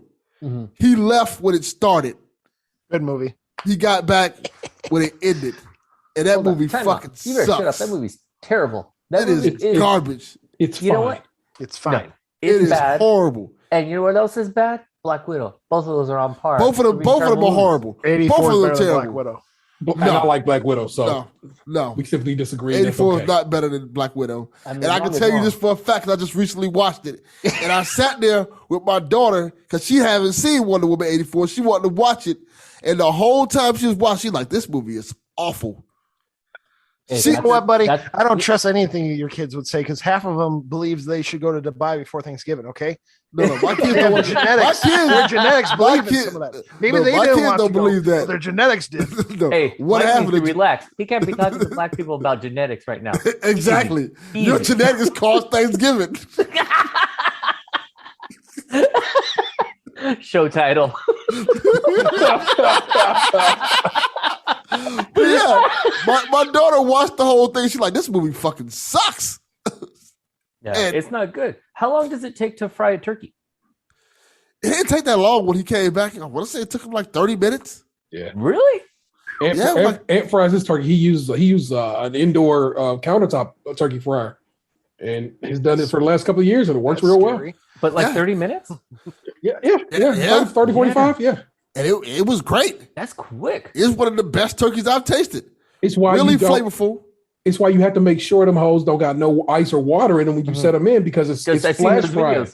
Yeah, it's a flash fried, and what it is if it has any ice or water in it, it hit that and that shit just pops, and then oil go flying on the flames, and then it's just like this is chaos. Well, that's Mike and I were talking about this previous, like last week or something, when I was asking about how he's going to cook his turkey, and he's like, "I'm not putting in the fucking fryer." He's like, "I've seen too many videos where those shits explode." And I was like, "Yeah, those things are fucking insane." Because basically, you just made it like a Molotov cocktail, oil bomb. Yeah, pretty much. And I think that's what he did before he had to get a new pot. But he came back. That shit was good to the motherfucker. Was it? Not gonna lie, it was really good. And I don't even like turkey like that. And it was like, whoa, this is really good. I've yet to have fried turkey. I need to have it sometime. Aunt told me, like, I done brought you fried turkey before. And I go, probably you have. I just don't remember it. So I wouldn't mind having it again. The turkey method is, of course, if y'all don't know, I'm saying if you're not frying your bird, start your bird at a high temperature, about literally 500 degrees for about 30 minutes. What that does is that hit that skin, you get that nice crispy skin popping, then you drop your temperature down to 350, 320. Shell. Yeah. Then you drop it down to 350, 325, cover the turkey in like aluminum foil and a tint of aluminum foil, and then let it cook until it reaches the proper internal temperature, which I think is like 165, 160, something like that. What weight are you talking right now? What? What weight? Like just that's what, don't necessarily cook your turkey by weight. Cook the temperature. It can be any weight. You know what I'm saying? I only cook a turkey breast because just me and my youngest eat turkey. You know what I'm saying? So I just cook it was like a 7-pound turkey breast for me this year, and but still same technique. You know what I'm saying? I guess a bigger bird would require maybe a longer that first initial sear that 500 degrees. Like I said, but that's how you get, especially like you do. My man Mike did, butter the shit out of that joint inside and out. That basically you frying that skin at that temperature. You know what I'm saying? And then, like I said, you put the aluminum on it and turn it down, and you roast it at a lower temperature for a less amount of time, and you get you a nice little bird that does the damn thing, man. Yeah, and a turkey breast, if it's just like a family of 4, that's the move too. Yeah, like unless you're like one of those families that's like, I'm just gonna say. This is how Mexicans, this is how we do. That turkey turns into tamales and taquitos. Okay. So, we shifted into things. But if you're just going to be like, it's just this dinner, we don't fuck with a lot of leftovers type of thing. We don't do like 3 weeks of like the same meal and variants. Yeah. Turkey breast is the move. It's big. It'll cover your family. You will be all right. And it's just done. It's easy to carve. It's a done deal. So try it out. Then on my end, finally went over to Shaun's house. So we hopped in the plane last Tuesday, flew to Atlanta. He lives about like maybe 40 minutes outside of Atlanta. So we went to his little area and we had a really good time. It was really chill. One of the like biggest takebacks for me was like, I can't lie, I loved driving in that area. Because it was just because it was outside of Atlanta. I'm like, what the hell are you talking about? No, but even in Atlanta, like I had no problems getting around. A lot of open roads. But it was a lot of open roads, that nice like light windiness. Curve, yeah. It was all that like stuff. Like when you play video games and it's those long curvy stretches, I was like, damn, I'm out here cruising USA for real. Like this is tight. Dark as fucking night. I like that Cali has fucked up your driving mind so much that you think Atlanta got good traffic. It wasn't bad. No one thinks that. No, but let me say this. I guess I got really lucky though too, because like talking to Shaun, he was like, when we told him, yeah, we should be there in about 40 minutes. He's like, no, you guys are in Atlanta. You'd be like over an hour. We were 40 minutes. Nice. It was wide open, but they said that they had been hearing that a lot of people were leaving Atlanta because I guess similar to LA, it's a lot of people not from the area. So a lot of people went home. And like how Delvin said, a lot of shit closed. Yeah. Like I went to the Starbucks in the Kroger, which was closest to us, in like the morning. I went into this bitch and this fool said, like girl goes to me, see, lights are off. And I was like, oh yeah. And then and this shit was like maybe 10:30, Yeah. And so I go, yeah. And she goes, so we're closed. And I go, oh, I thought you closed at 2. She's all, yeah, we do close at 2. We're probably going to close at 12. So we're not making any more coffee. And I was like, okay, but it's not 12 yet. Well, you see these lights are off, so we're closed. And I was like, okay. So we just don't. So you're not closed, but you're just gonna say you close. Yeah, that's what's hot in the street. And so I was just like, okay, what time's the grocery store close? She goes, they close at 2 as well. I go, so they'll still be open for about like 4 more hours. She goes, yeah, they will. We ain't. And I was like, okay. Like, people move different out there. They're just like, we're shutting down. We're going home. That sounds like the Waffle House of Starbucks. Oh man! And I didn't realize we didn't eat at a Waffle House. I kind of wanted to. I didn't eat at Waffle House, and I didn't eat at Bojangles. I really wanted to try those too. But so what did I do? I've always heard from people that the Chick-fil-A is better out there. Man, you guys are wilding. Tastes exactly the same like Chick-fil-A. I was not impressed at all. Like I was like, it's the same. Um, but it was interesting to be out there because it was like we went to we did touristy shit. We went to the aquarium. We saw MLK's like birth house. Went to the Civil Rights Museum. Took pictures by the Olympic rings. Cause so we spent. I have to say, like Atlanta is an amazing city, like especially for like the culture too. Like it was just I like, agree. damn, it was phenomenal. Like one of those places I wish I would have gone when I was like, late 20s type of thing. When I was like, I want to be out here like partying in these streets, a lot of really cool bars. I don't know. I sent Skim that picture because up in the corner of one of the windows, it was like a ping pong bar called the Yeah. Church. And then it had a neon sign that said it had a glory hole. So it's like, they move different out here, Did you go to any of the pecan places that sell pecans and stuff like that? No, I didn't see any of that. Really wanted to like try like see if there were any peaches available, but it was cold, out of season, which even the cold wasn't too bad, but it was cold. It was like in the 50s. Now for a California person, might as well be zero. Like we under 62, where that's when we do parkas and Uggs. Like Is this the farthest your kids have like traveled on a plane? No, I think Hawaii's flight is a little bit longer. Oh, so okay, never mind. So I was like wondering what did your kid, especially little G, I want to know his thoughts of that culture of like Atlanta. Okay. If he said anything. So my kids, they didn't care. Like in terms of like, they actually like, though they're kids and they will grumble and bitch and moan about stuff as kids do, they actually do like being in like different communities and different cultures, and they do like going to the museums. They like to be socially, politically intelligent, which is, I mean, I guess if they were doing anything positive here, it's that. They do like to be aware and like really see like, hey, that is different from home type of thing. So for him, he was like, yeah, this is kind of, it was interesting, like they had positive moments. But as kids do though too, they're like, but how soon can we get back to the crib so I can just be back on my iPad type of thing. And the flight wasn't too bad. Like, we were all deviced up. You can pretty much watch full ass like first run movies like in the on the plane. So we were good there. And it was pretty smooth. Like it was like no big deal. And then eventually linked up with Shaun and had the best like Thanksgiving experience and meal I've ever had in my life. Nice.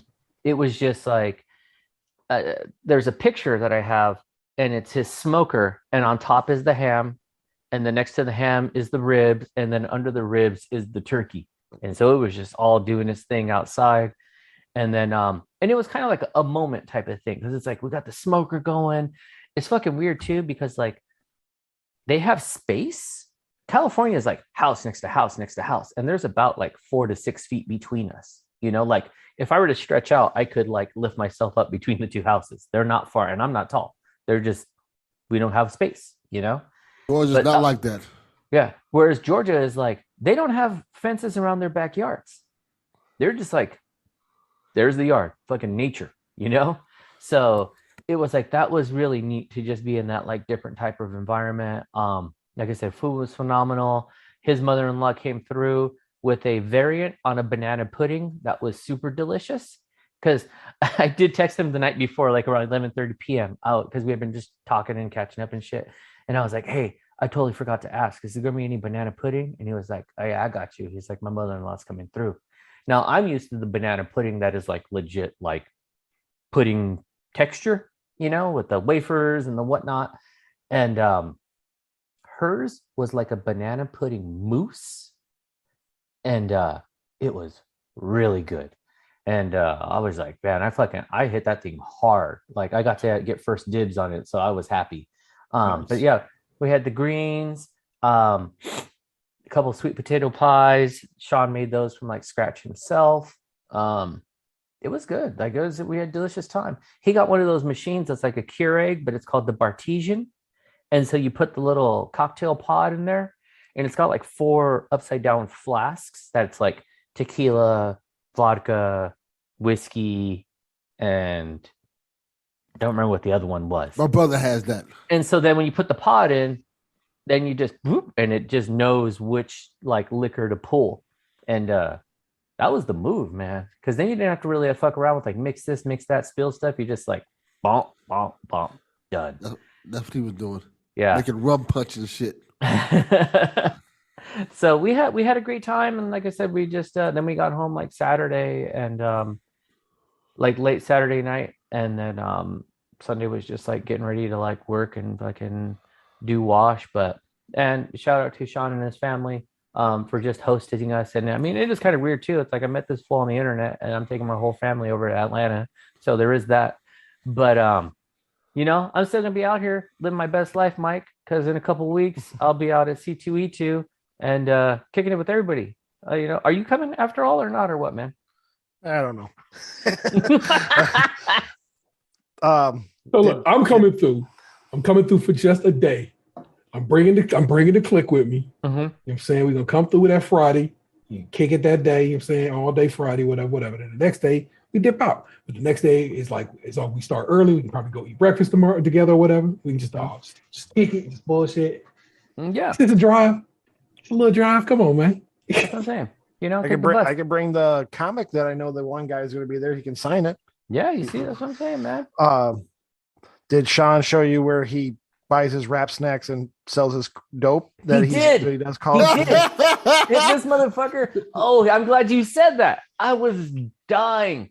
He's all, hey, I gotta show you something.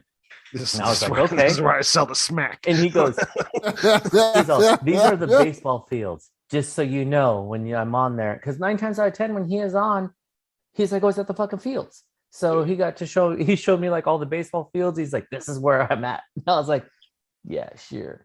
And then was it like a scene from The Wire? I don't know. I've never seen The Wire. Thank you. I've never seen. Me neither. Yeah. Never saw that shit. Not gonna watch that shit ever. Yeah, I tried watching one episode of The Wire, and I think I would have watched it when it was live at the time. That shit is so dated now that it was a challenge. Like, it was really, really hard. I can understand that. That makes sense. But I mean, anyways, so yeah, and then because we did drive around town he said there's a new flavor of Lil Boosie rap snacks, so he was trying to find those. I want to know what this flavor was. I'm curious now. Have y'all had rap snacks? Yeah. What? Yeah, they're great. I love Way them. good, right? Way better than they should have any right to be. I don't know if I'll be eating Lil Boosie new flavor. Right.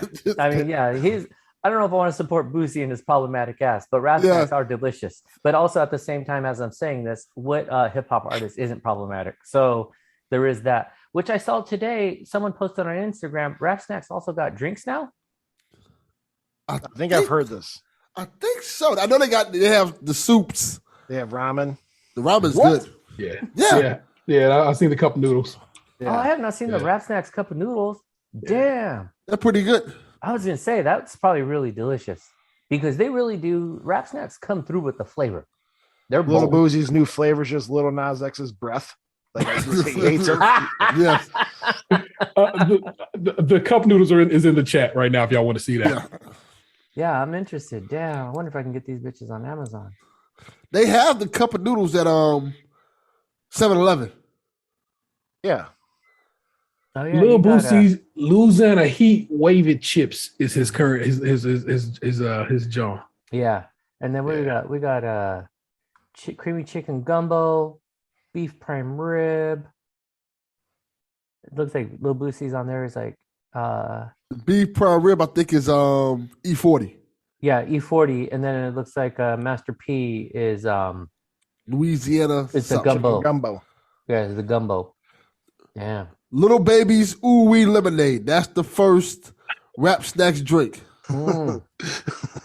Ooh wee. Oh yeah, I did see these little. Oh no, it wasn't the honey cheddar ones. There was another one. Yeah, so at the Sam's Club out there, like one of those bulk buy type of stores, they sell the big box of like wrap snacks, but it was only one flavor of like some other little baby ones. I was like, damn, you guys are really about your wrap snacks out here. So yes, he did show me around because we did go buy liquors at the store, and he's like, this is where I went to go buy my wrap snacks. And I was like, yeah, goddamn, he really took me on a tour. Oh, and we were sad too. So the day after Thanksgiving, I was like, that would have been the Friday. I was like, listen, man, because then I went back to his house to eat the rest of the leftovers. And I was like, before I get into this plate, we got to go get the lemon pepper wet. And so he's like, yeah, he's like, it's close to the house. And that bitch was closed because like Delvin was saying, shit was closed on Thanksgiving. And when I found out in that very rural area, shit stayed closed. Completely closed too. Yeah, like closed. Where I was like, oh, you didn't open for like not even an hour today. So I did leave Atlanta not having lemon pepper wet. I'm disappointed. It does give me a reason to go back. So at some point I'll make that happen. But all around, like I said, it was a really good trip. We had a really good time. It was surprisingly, it was the first, I was telling my wife this, it was the first time I went like out of the state or out of Southern California in particular, where I didn't miss home. Like usually when I leave Southern California, like I love Southern California, like to my core, like it is my favorite. And not that I was there being like, I could never go home, like I don't want to go home type of thing, but just more like I didn't really like think about it. This was like, it was just a different feel, a different vibe that I was like, it felt really comfortable. But so it was weird because then I had that moment where I was like, damn, I'm not thinking about like back home. Whereas usually I go to a place and I'm like, this is nice. I can't wait to get back to the LA area. Like I can't wait to be back in the Long Beach.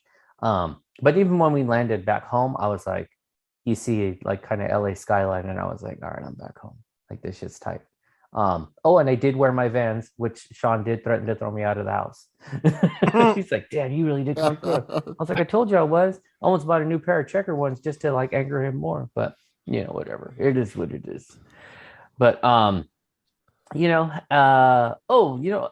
want to add this in because I do like to share adventures of my son and his ridiculousness.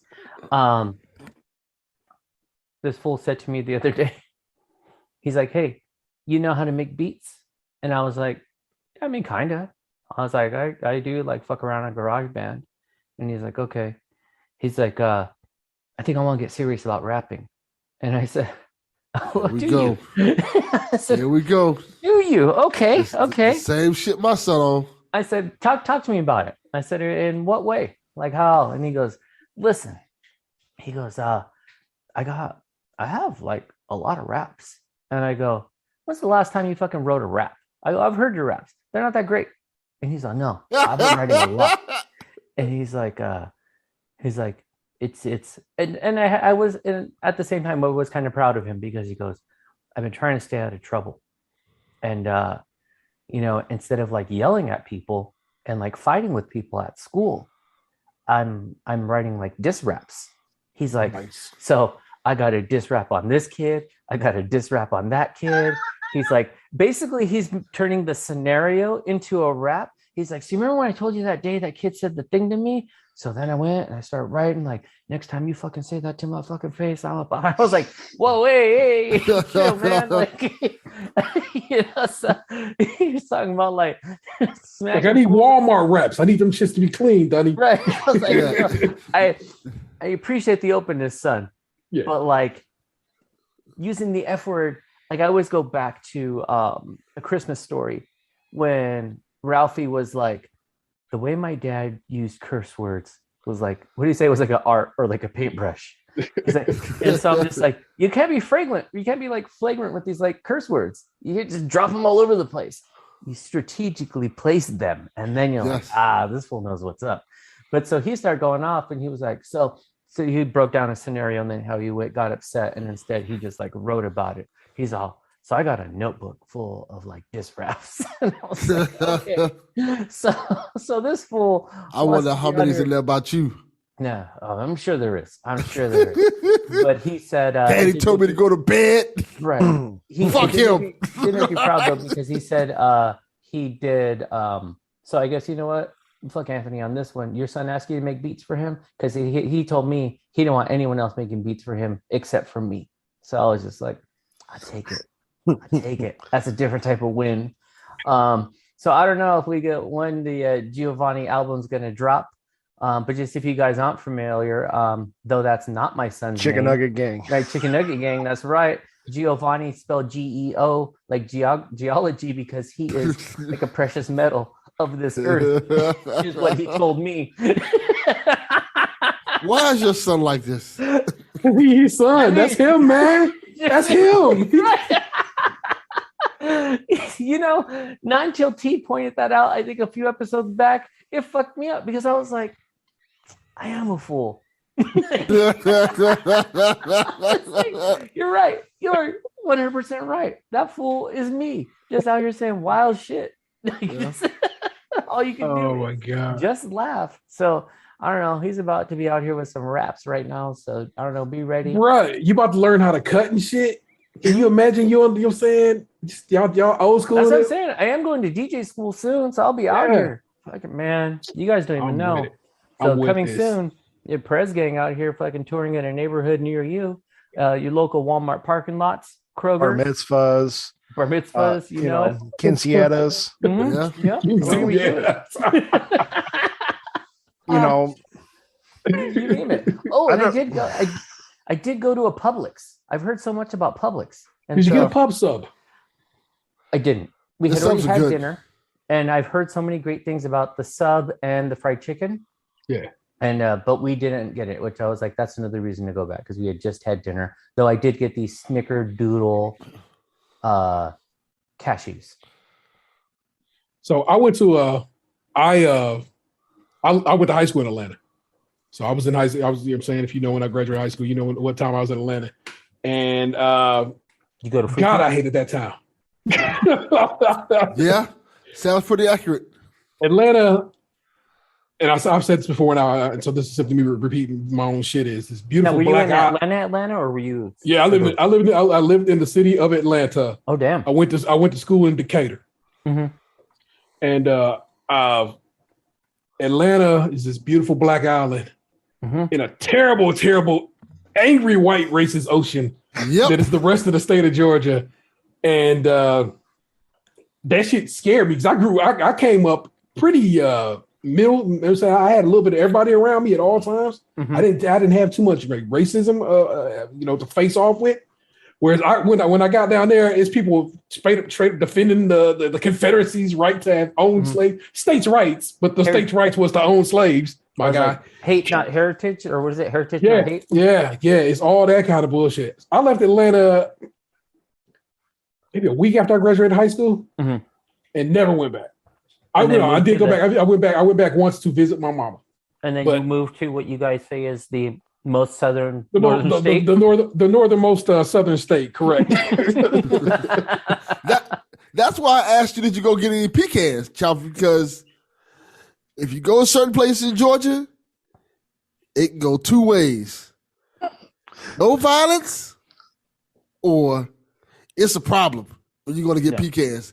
They will give you that look like you don't belong here, and you know you don't belong there. They will tell you in so many words, and it is so uncomfortable because I did it a couple of times with my ex, and she's kind of naive when it comes to situations like that. I'm like, hey, we need to get the fuck out of here. Mm. She's like, what are you talking about? Look at you, look at me, and look at all these people around us staring at us right now. We don't belong in this area. And so if something doesn't happen to us, let's leave now. Get these fucking raggedy ass pecans and let's go. And I'll say this.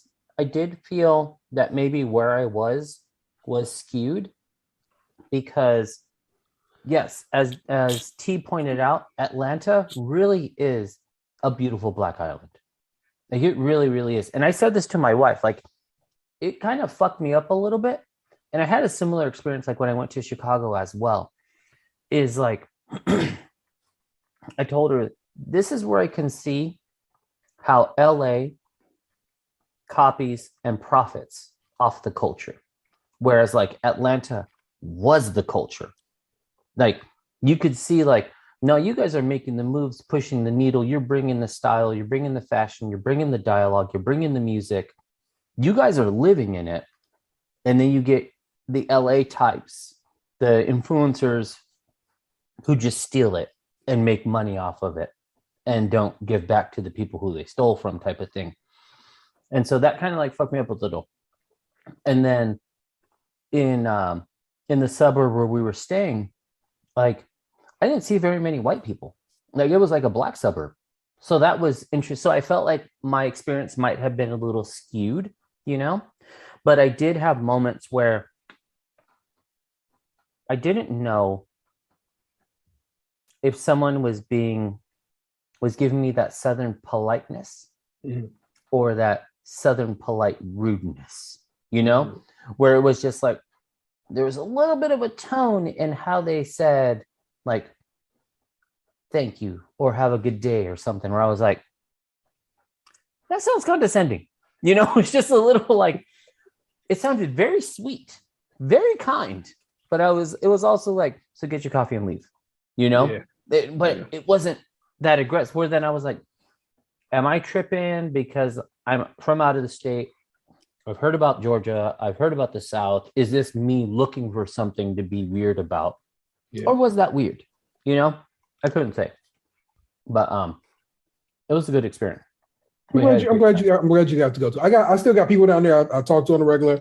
I probably could go back to Georgia and kick with some folk if I wanted to. It's just not for me, man. I know it's not. And no. No. Delvin also was trying to, you know, he keeps seeing pecans about this shit. I'm like, he told me that when I was driving through Georgia too this summer, and Atlanta sucks. They're in that intersection of like trying to get from on like I think it's 75 to get to Florida. Just that's where the whole ride was. Let's stop and let's go. Like we're in this fucking underbridge, looking up at Microsoft fucking buildings and all that shit, and all that shit. But I'm like, Delvin, why does Delvin want me to go to these plantation houses for a fucking bag of pecans? Yeah, like, I don't need to go. That's good food. If you go to the right places, the Georgia pecans are fantastic. The peaches are great. Things like that are really good, but you have to be careful of the areas that you're in. I know, but on that 75 highway, I'm pretty confident I saw a Confederate flag still waving off like an exit. Like let's go, let's go to the pecans. I'm like, no, we don't need to. No, I'm good. I don't give a fuck about no. The Georgia state flag used to have the Confederate flag on it. They only changed that recently, and then they only changed it to so basically the Georgia state flag was one way. Then Jim Crow happened, so they put the Confederate flag on it, even though it's heritage, not hate. That shit was some hate. And then recently, in recent years, it went back to the pre Jim Crow flag.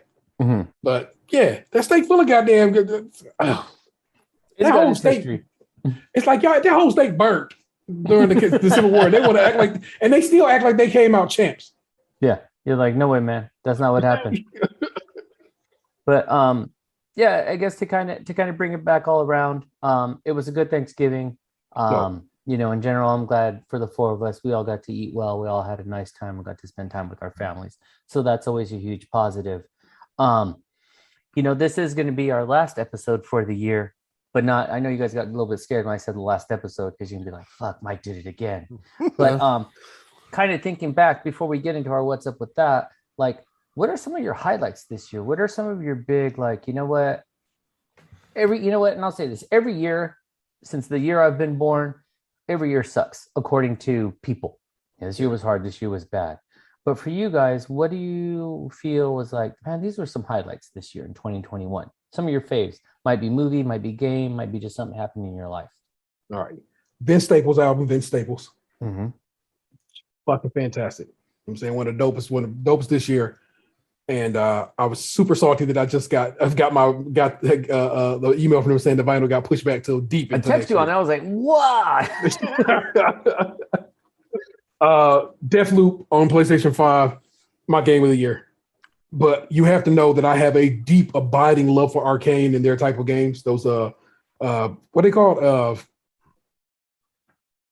are they called? No, something simulations. They're called They have a specific name to them, but that type of game is my shit, especially from the good people at Arcade. So I really that is truly my game of the year. So I guess like my little like show of the year, what I really been I fuck with. Honestly, God, I had like the best season. This was the best season of Great British Bake Off ever, hands down. It's like the finest season, the finest class of bakers I've ever seen on that show, and it was a real delight to watch. We still got to record the last episode of the show we do about that, but that has been a delight. If you want a podcast of the the echelon of podcasts, Heavyweights is a Gimlet show. It's over there. It's available on Spotify. I would tell you to check out Heavyweights season of they do it like by season, but there's this season of their podcast has been just something like, wow, it's really been something phenomenal. And my favorite movie this year, I've had a good time every time I've gone to the movies, because this is our year to start going back to the movies. You know what I'm saying? After a long time. That was the first thing I did after being considered fully vaccinated. So it's actually just been nice to go to the movies again. And I think the most fun I had the movies was the Scott Pilgrim re-release they did early in like around March, April. Oh yeah. And they did it's a Dolby 4K re-release. And I drove down to Columbus to see it at the nice Dolby theater. And if you don't know, it's like Columbus is like 2 hours from here in Northeast Ohio. And it was so nice to see that movie in a theater again. So I think that was my hype for in the realm of film. Television is, of course, Ted Lasso. I learned about and fell in love with Ted Lasso this year, season 1 and 2, and that's my shit. So there you go. I've given you a little bit of everything. That's a good like sampling. Perfect. How about you, Mike? What were your hits this year? My hits, well, I feel I'm kind of proud of myself in the sense first of like I was able to pull some. They might be not even the biggest guys, but get some comic book creators and actually do some weird like interviews for this podcast thing. It's really cool. Nice. And then I got to say, to interrupt very quickly, I am very proud of you for that, because like you did like blaze your own trail. You didn't do it on another network. You didn't reach out. Like you didn't have other people. You did it for you, and to get these like artists and comic book people that are just like on your show, still getting your feet under you. Like that's an accomplishment, man. And so like, I mean, just like I shout out to you for that. You did a great job.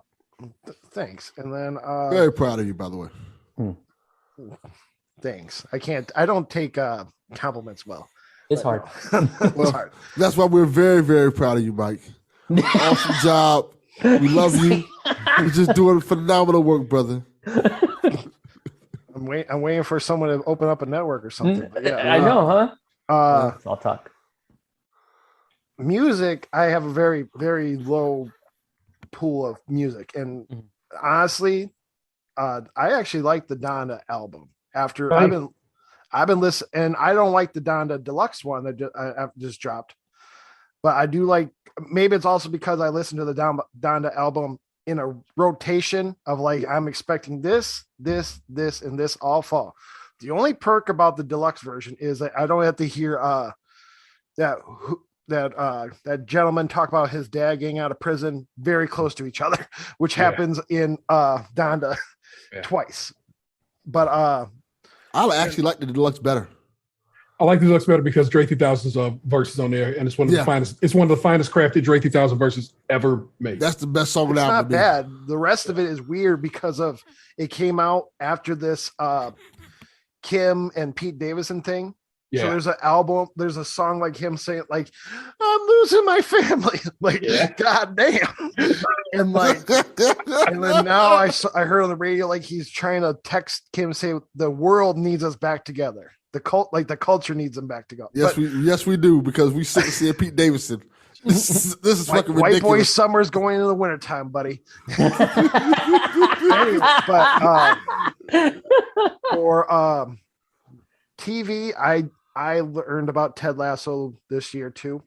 And then one's kind of mixed into TV because it technically is their movie, but the Demon Slayer Mugen Train movie came out, and it's obviously I saw it in the theater with my kid. Excellent.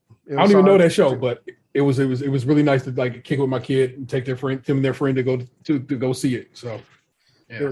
It was excellent. And then for movies, mine's more recent. That Ghostbusters Afterlife. Real good. I cried at the end. Ugly cry. Yeah. Oh, you cried too? Oh my God, it was bad, dog. It catches you.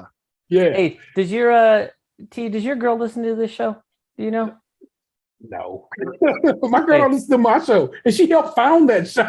Hey, I'm just saying because I need some pictures of these ugly cries. I need her to put. Oh my God, it was so bad. I literally had to bury my face in her shoulder. It was bad. I cried there, and I cried at Ted Lasso season 1. Bruh, Ted Lasso season 2 had me really balling. I'm halfway through season 2. I just haven't I was on a roll, and then season 1. I cried like that emotional, and then 2, I just then got a little busy. But I'm not at the part where I've heard episode 8 is like the real cry session. I'm not there yet.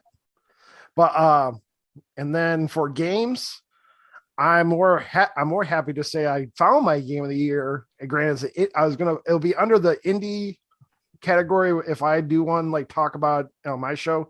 But Death's Door. I didn't hear about that Zelda like. Yes. Okay. You didn't play it on your Xbox? I have not. Is it still on Game Pass? It is not, because I went to go look for it the other day. It's worth $25. It's just go buy it. They deserve every single penny for this game. What you play it on? PlayStation. I think it's on the Switch and it's on the Xbox. I mean, I might be able to. The Switch came out with the PlayStation the 23rd last week. Okay. And I beat it, and I'm on my second playthrough, and that's why I know I like it the most, because I don't do that. I usually try to do that completionist idea of how the completionist on YouTube, he's like, yeah, I heard, you have to play the game with a Nerf weapon and, save your trouble for one playthrough. I usually would do that. I didn't know where the umbrella was. I didn't know it was just on the main hub, but I digress. This game has so much character and then I walked into it kind of blind when they announced it. I'm like, okay, what is this? This must be is this like a Hades? Is it is it like each world is like a procedurally generated? No, I didn't know that. It is like Zelda. It's closer to Zelda, but it has the Dark Souls yet. You have only, 4 hit lives and then you die. The best part is obviously you die, but there's no Dark Soulsy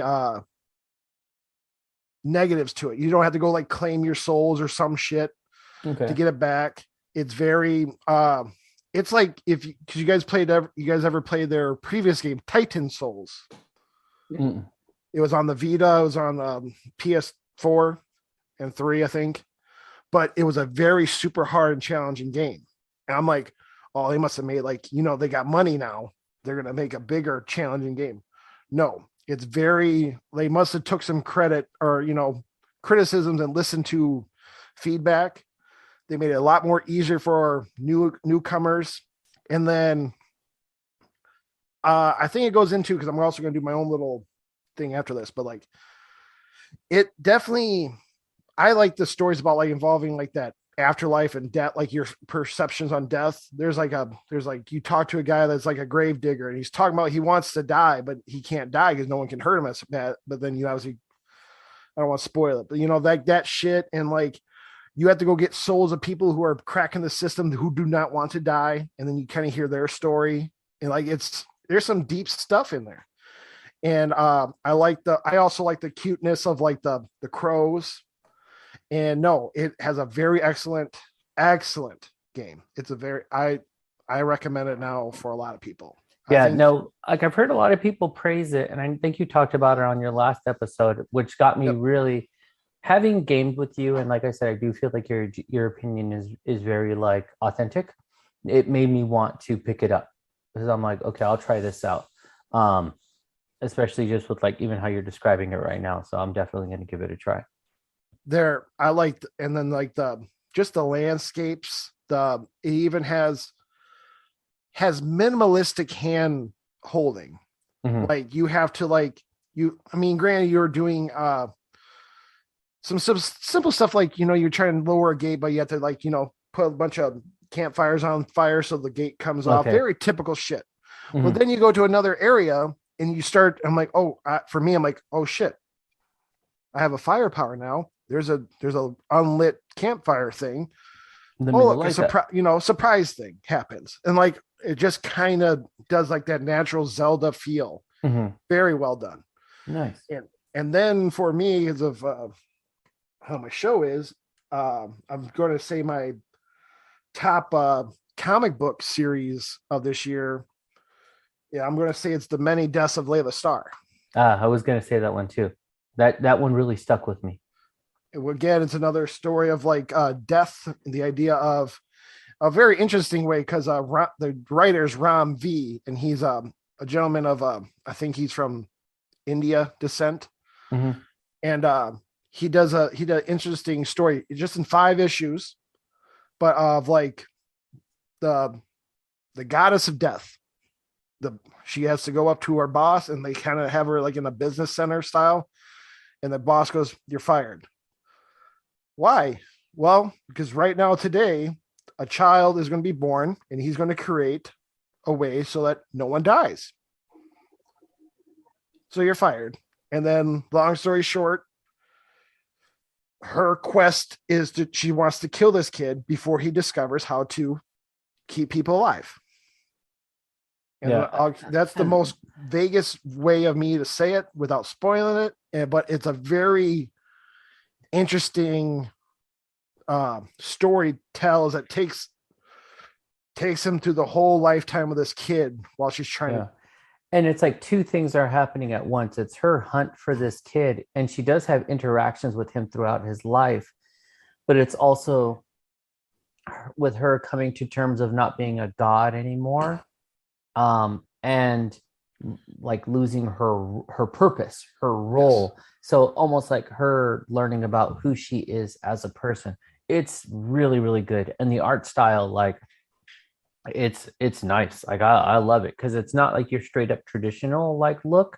The characters at times can be a little like elongated, or the coloring can be a little bit different, but it was really, really good. Yeah. And then like how would I word it? It's only 5 issues, but there's always a overlaying plot. Like you could pick up 1 issue, read it, take a story from it of like, like all right, this can be a centered story, and I feel good just reading that. Mm-hmm. Yeah. Granted, you won't feel good about not getting the outcome for Layla, but the idea of like, man, there's a real ending close to that chapter. Yeah. And I could walk away from it, but no, it was a very excellent read. And then I think that's about it, because I can't. Yeah, movies already said that Ghostbusters. Yeah, no, it's been all right. Besides for me, I ain't gonna lie, I feel going back into the workforce has been hit and miss, just because me feeling, I work in a kitchen, so it's not like some like fucking white collar thing, but the idea of then with that non-white collar mentality of workers, you got to deal with a lot of people that are those Facebook scientists. Yeah. So like, and I'm, I keep my mouth shut, but also I have the complexion that they like to drop facts to me for no reason. Like, why you tell me all this? You don't need to tell me. I know I'm white, but you don't need to tell me this either. No.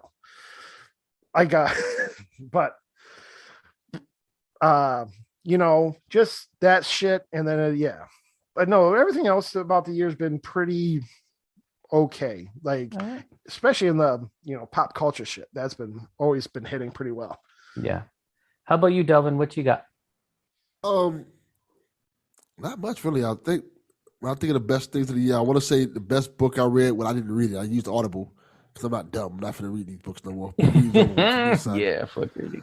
The Will Smith book was truly fascinating. I enjoyed that one a lot. And just, like you said earlier, just the whole thing of hearing his voice read it to you is more like him having a conversation about his life. I thought that was really interesting. So definitely check out the Will Smith book. In terms of movies, a movie that stuck with me profoundly this past year was Judas and the Black Messiah. Ooh, that's a good one too. So good. I enjoyed that movie thoroughly, and I enjoyed the story of Fred Hampton, and it opens your eyes to how things go even when you're trying to do the right thing, especially in this climate, how bad things can come to you and how you can take somebody who. This story is fascinating because it's a juxtaposition of two different people, whether it's Fred Hampton and him trying to start the Rainbow Coalition and all the good he's doing. Then you have the other character who is trying to do good, but he's caught in this awkward situation where he's trapped and he has to do something heinous to somebody he respects. And it's a fascinating story. I love that movie. That movie was just great. If anyone missed it in its first go around, it's back on HBO Max. Yeah. Okay. So you can watch it. It's a must watch. I liked it so phenomenal. much. I watched it on HBO Max and I bought the Blu-ray of it. Nice. It's that good. In terms of TV shows, I like Squid Game a lot. Squid Game was one of those shows that I know caught the world by fire, and I enjoyed it very much so because it was just a simple story with an intricate plot that I think was pretty cool to tell at this time. It just kind of hit, and I liked it a lot. I think people should check out Squid Game, of course, if you haven't checked it out already. As in terms of video games, the game that kind of stuck in my head that I can think about off the top of my head was Ratchet and Clank. And started. It's in the it's in the PlayStation. I just put the disc in the other day, but I've not played it yet. I love that game. That game, I don't want to say it's perfect because I don't think no game is perfect, but it has a lot of heart to it. And that's what I like about it a lot. The story of Rivet and the story of Ratchet and Clank's friendship and things like that. It's pretty cool. I liked it. It feels like a Pixar movie. It looks like a Pixar movie. It plays like like it looks. It's amazing how good that game looks. Nice. And I had a blast playing it. It's the one of the few games I completed this year, and I would go back and easily play it. In terms of me, I want to say probably one of the career highlights of podcasts for me is just having Stan Bush on the podcast. No, that was just incredible for me. Something I never thought would happen. That was a good conversation. Being a kid, listening to that song, The Touch, from my favorite movie of all time, Transformers the movie. And I remember being a kid, like, loving that movie so much, recording the movie on a little hand cassette player and listening to that movie over and over again. Not only just to, like, the words of the movie, but the soundtrack of the movie. Then getting older to the point where I have, like, multiple versions of the movie. And then having the chance to interview somebody who was a big part of my childhood, which was amazing. Like just sitting there talking to Stan Bush about how he wrote that song for Cobra out of all movies.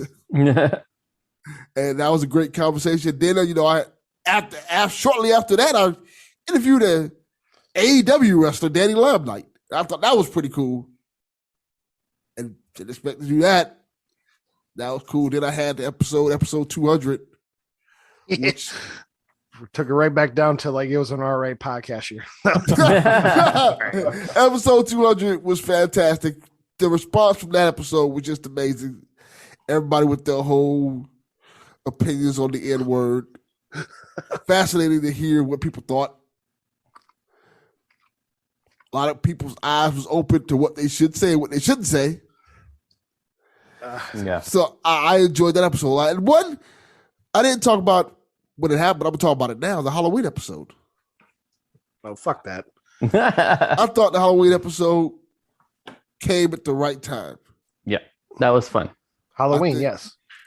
I didn't mean it like that. I mean, in terms of like, I feel like a lot of people who was on the episode, and me for that matter, was getting burnt out.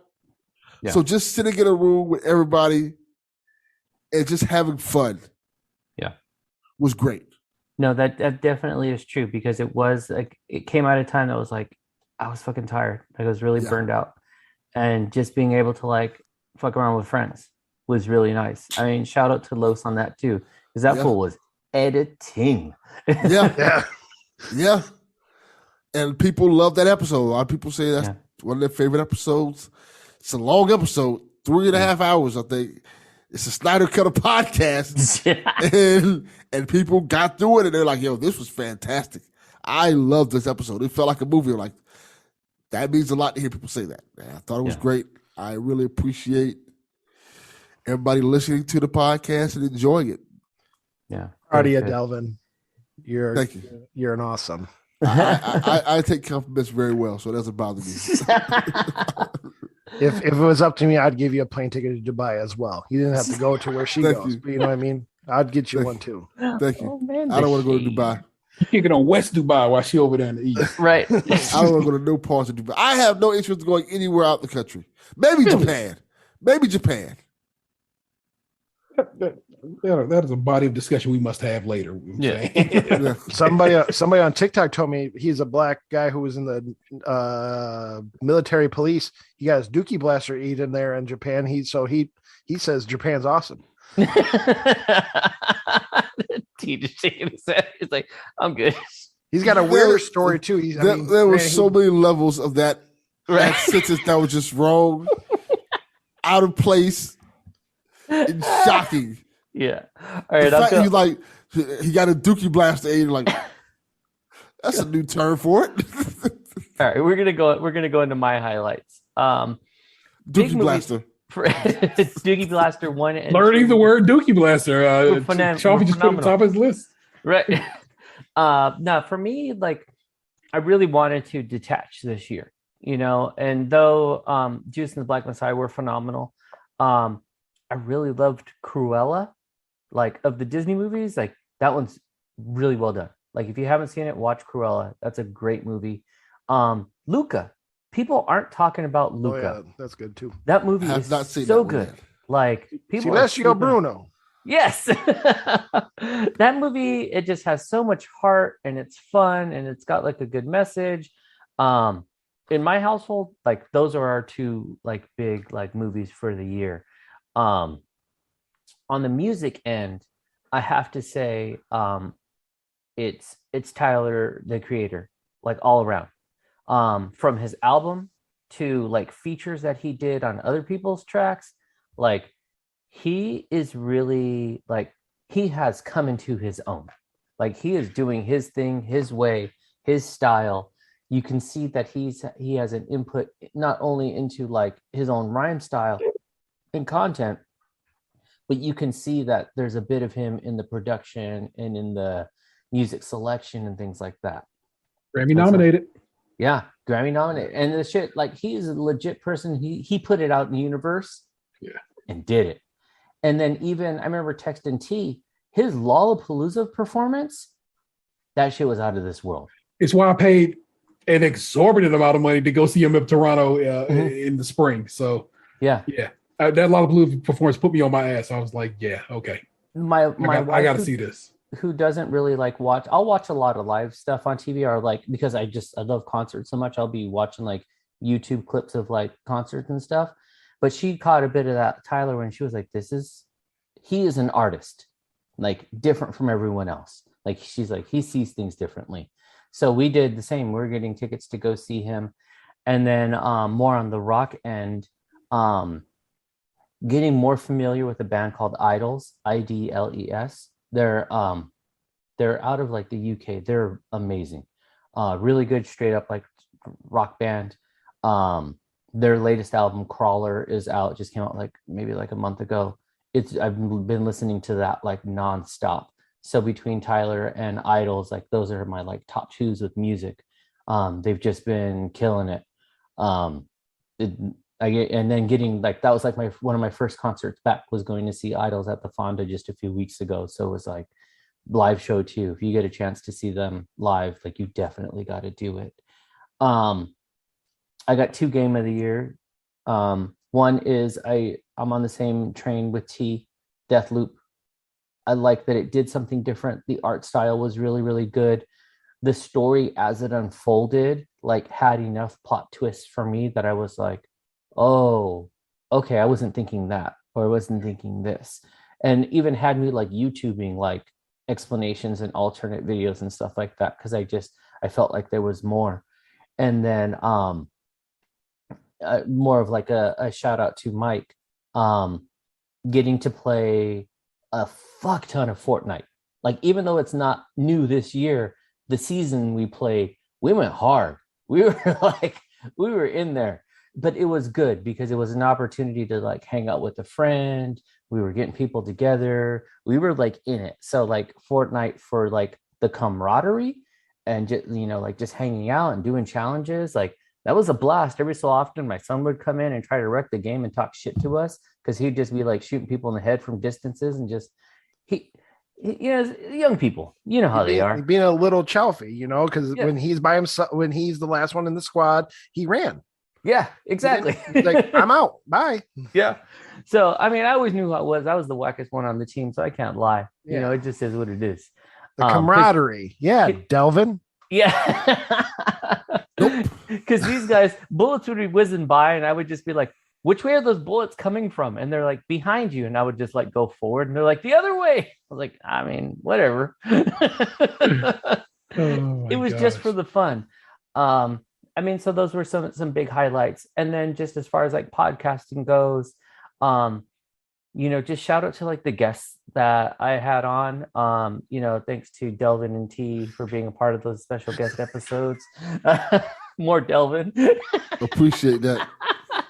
I was just getting to talk to people that you know, really enjoyed and really wanted to highlight. But at the same time, Delvin does a lot of podcasts.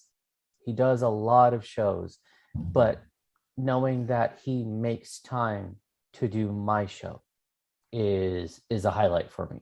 You know, this is like someone I enjoy talking to. You know, off the pod, we're always in communication during the week. You know, we're always having good conversation. Like, that's my homie. And so I appreciate that you make time for this. And then the same thing for T. I know you're a busy guy too. I know you got your bigger show going on, but you got a great personality. And it was a personality that I was like, I need more of this personality in my life. And so I was like, I got to bring this guy on to be a part of, you just got to go on this ride. You got to hop in the Cadillac. It's one fucking Cadillac, Delvin. One. And then Fowler exists. So yeah, why not? But so, you know, we got extra seat for Mike. You know, this Cadillac's is big, baby. Like we got space. So, you know, just to you guys, like, I'm glad to have you guys be a part of my team. I really appreciate it.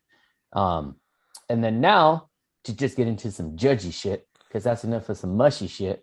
I need to talk about, like, we got to get into what's up with that, because you know what, parents, we need to talk. Ooh-wee. What up with that? What up with that? Ooh-wee. What up with that? What up with that? He said, she said, we said, Lee said, what up with that? I need to know what's up with people being whack ass parents. Like, so we're on the fucking airplane, and this is where I was just like, okay, I gotta talk about this. There's this mom, she takes her kids. Okay, plane lands. So everyone's gonna get ready to do what? Stand up and get their fucking bags. This lady and her kids gotta go bathroom. Little kid, maybe she's probably about 7. I get it. She's gotta go pee. They gotta go. All right. So she fucking runs to the back of the plane, goes to the bathroom, comes back. They're stuck because people are standing. And the little girl yells out to the man, like, she was something about like, move your big old belly or something like that. And so the man, he kind of looks back at her, doesn't say anything. And the girl is like standing, the guy's like next to me. I'm sitting in my seat. Like, we wait till the end. We're like, no matter to stand right now. They don't let us off for a while. Oh, yeah. And then the kid is like holding on to my seat and because we were 4 seats, but my wife, my son, and my daughter were 3. And then I was on the other end of the aisle as 1 seat, and the 2 people on the side of me. And so my daughter and I are on the ends. And this kid is like swinging on the seats, and she's fucking putting her face in my, like, she's all up in my space. And then she's all up in my daughter's space. And the mom is like, oh, sweetheart, be nice. And I'm like, sweetheart, be nice? Are you fucking kidding me? You need to get that kid and be like, if you don't calm the fuck down, it's going to be a problem when we get off this plane. I'm not saying everyone needs to be hard and like beat on their kids, but there is a moment in time where you do need to establish that you are the parent and you are in control of your child. We get out of the fucking plane and the kid is a different kid Later, we learned the same goddamn family. Fool is like climbing all over the luggage, touching everyone's luggage, and like climbing on the fucking like carousel, like where you get your return luggage. Get this Corona field hands on people's luggage. Well, exactly. Yeah. I'm like, what the fuck? Like, this isn't a hard thing to do. Hey, I need you to not climb on that. That's not safe. I need you to not put your hands on that. That does not belong to us. And he's running around, he's bumping into people. And I'm like, we adults, parents, we are the models for our children. We need to show them how to behave in the world. There is a time to be forceful. There's a time to fall back and listen. There's a time to have, like, there's a time for everything. But what there isn't a time for is to be a fucking idiot in an airport and to let your kids just do whatever the fuck they want. That's not a playground. Like, people are tired. People are agitated. People are sick. It's a tin can. So it's just a fucking, a petri dish of germs. Your kid just came out of the bathroom. So I'm about 99% sure that little kid didn't wash her hands. So now I got fucking pee drippings all over her hands, touching my seat. But stop it. But like, I see this regularly. Like, kids just fucking wilding out and parents just being like, and they're not even doing the fake like, oh, sweetheart, you're just being silly. They're just like, I don't see anything. Like, what's the problem? Like, are you guys seeing this too? Is this just me? It is 2 years of being in a pandemic that basically just has people like, I've been dealing with this shit at my house for 2 years now. I don't know what to even do now in the public space. And so it's like, yeah, there you go again. And they just let it happen. And it's like, I'm trying to be more forgiving because, again, it's been 2 years of being kind of locked up on some level, you know what I'm saying? Mm-hmm. And these kids have grown up, you know what I'm saying, for the last couple of years, just kind of running around the house for, parents that, give a damn. And you just gotta be like, fine, blessings to you, man. You do gotta say, yeah, you do need to check your kid. I'm with that. Yeah. But also, they've probably been checking their kid now for like I said, say almost 2 years now. And it's like, I'm going to say that's all I do is check my little bad motherfucker. Based on this woman's attire and demeanor, no. Nah, I would agree with you. In this case, I was like, no, I'm pretty sure her child is either named like Jedi or Everglades, something like that. I wish my motherfucking kids would act up in the airport. Right. I wish they would try me like that. They know damn better. all they gotta hear is their daddy say, "You done lost your damn mind," and they know, hey, we better get our mind back real quick. You lost your damn mind. Oh, you know what? Okay, my bad. Let me relax. You know what? Clearly, I have lost my mind. I was just gonna sit over here. Yeah. Thank you, Father, for providing the perspective I needed to go sit my ass down. Yeah, right now.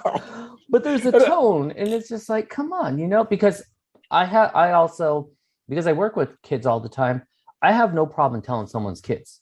Like, it does frustrate my wife at times where I have been in Target and a kid is like climbing the third shelf, and I'm like, if you don't get down, I'm going to let somebody know you're climbing on this shelf. You need to get down.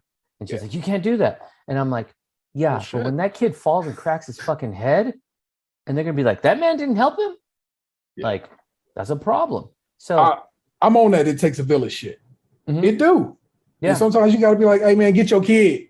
Yeah. Because and at that too, it created a new situation. When she put her face in my daughter's face, we got a problem. Yeah. We got a problem. There is something to say about like respecting. This isn't even a social distance thing. This is like personal respect space. my personal space. Please do that. And this little kid she was up in it. Lucy was like, bitch, you better move away. I'm on my Michael Jordan shit. Fuck them kids. Fuck them kids. I mean, that's you know what? That's a good spot. I think right there on my little ranch, I just want to say, yes, fuck them kids. Fuck them kids. Oh my God. So as we sign out, it looks like this was a lengthy one. I do appreciate you guys joining me this evening. allegedly Delvin's going to take a month off, which he ain't. He's just going to No, double I'm up actually on taking a month podcasts. off. Fuck that. This month I need off. But I will commit a murder if I don't take a month off. We'll talk about that. We still got to do a So Tell Me soon. So that's a good point. We'll talk. But Mike, where can people find you? Where can they connect with you? You can follow me on Twitter at Mike Fowler 93. And then of course the CuznCiseal Show on Great podcast. Definitely check it out. Fantastic show. Now hold up real quick before I feel super old. Were you born like in 93? No. Okay. 89 though, but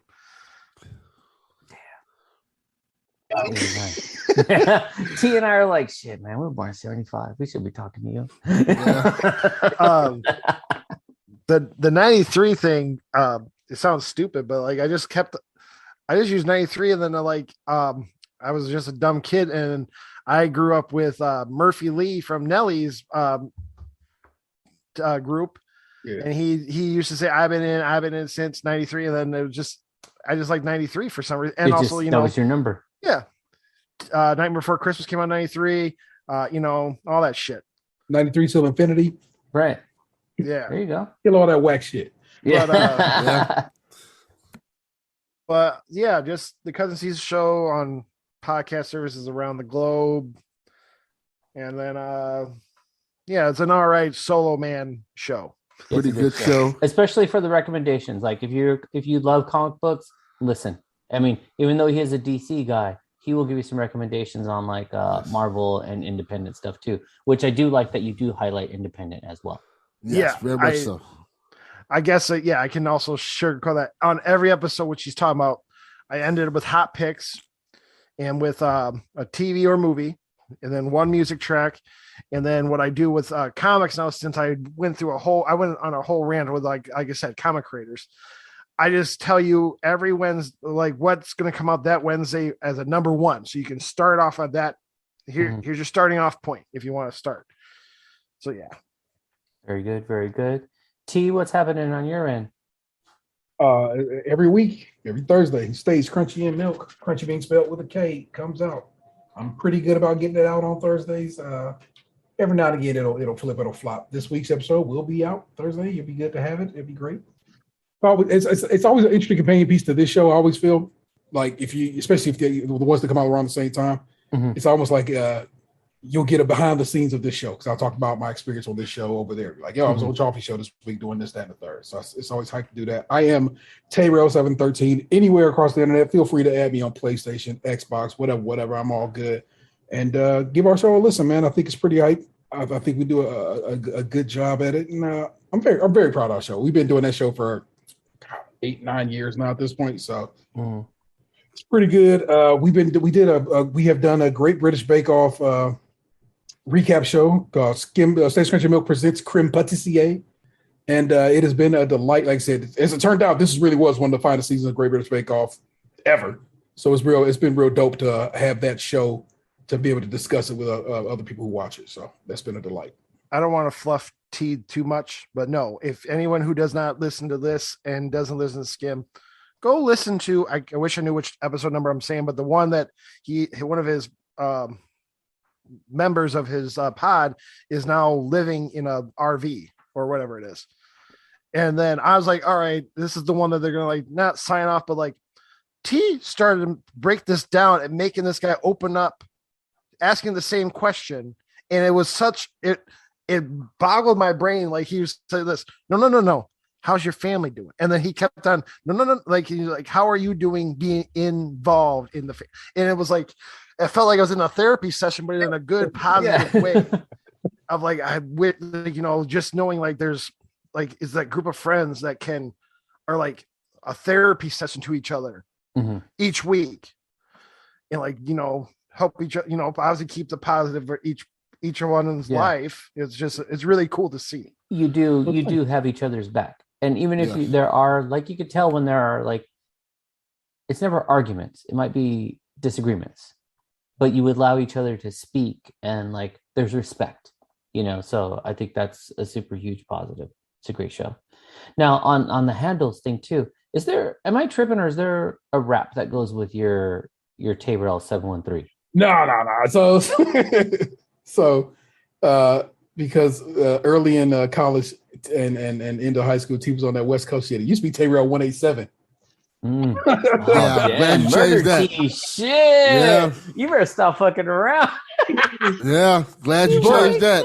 I always like telling people. So, okay, my birthday is the 7th. I was born on the 7th of the month I was born in.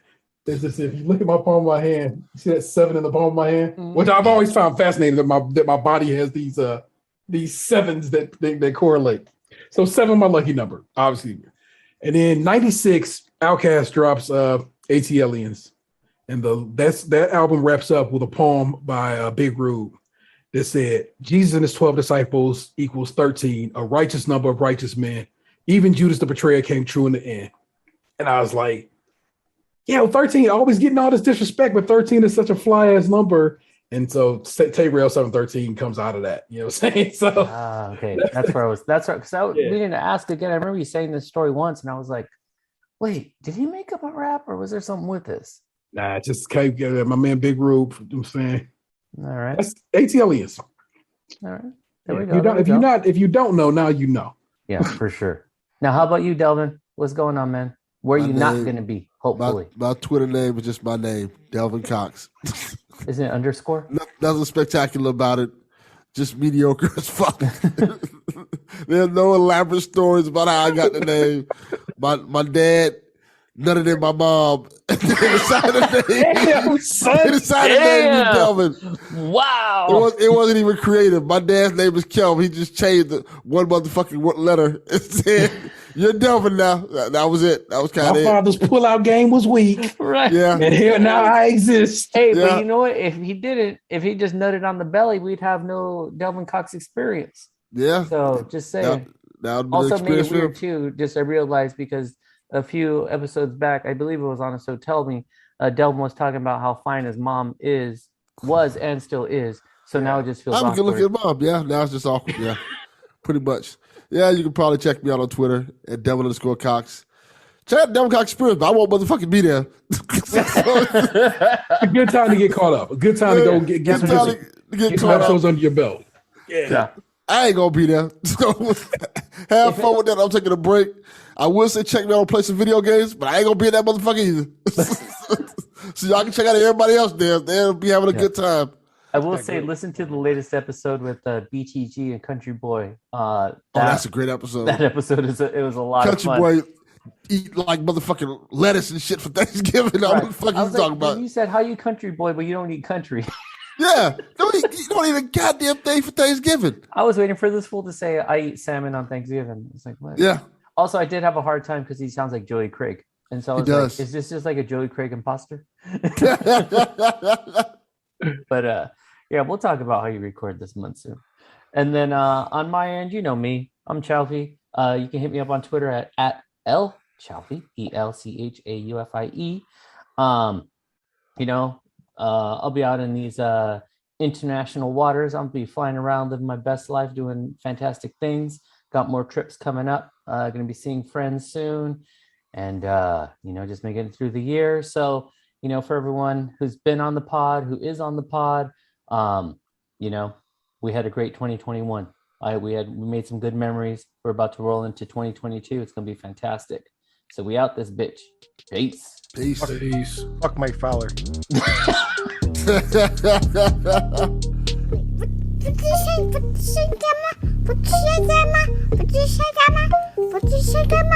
Mama.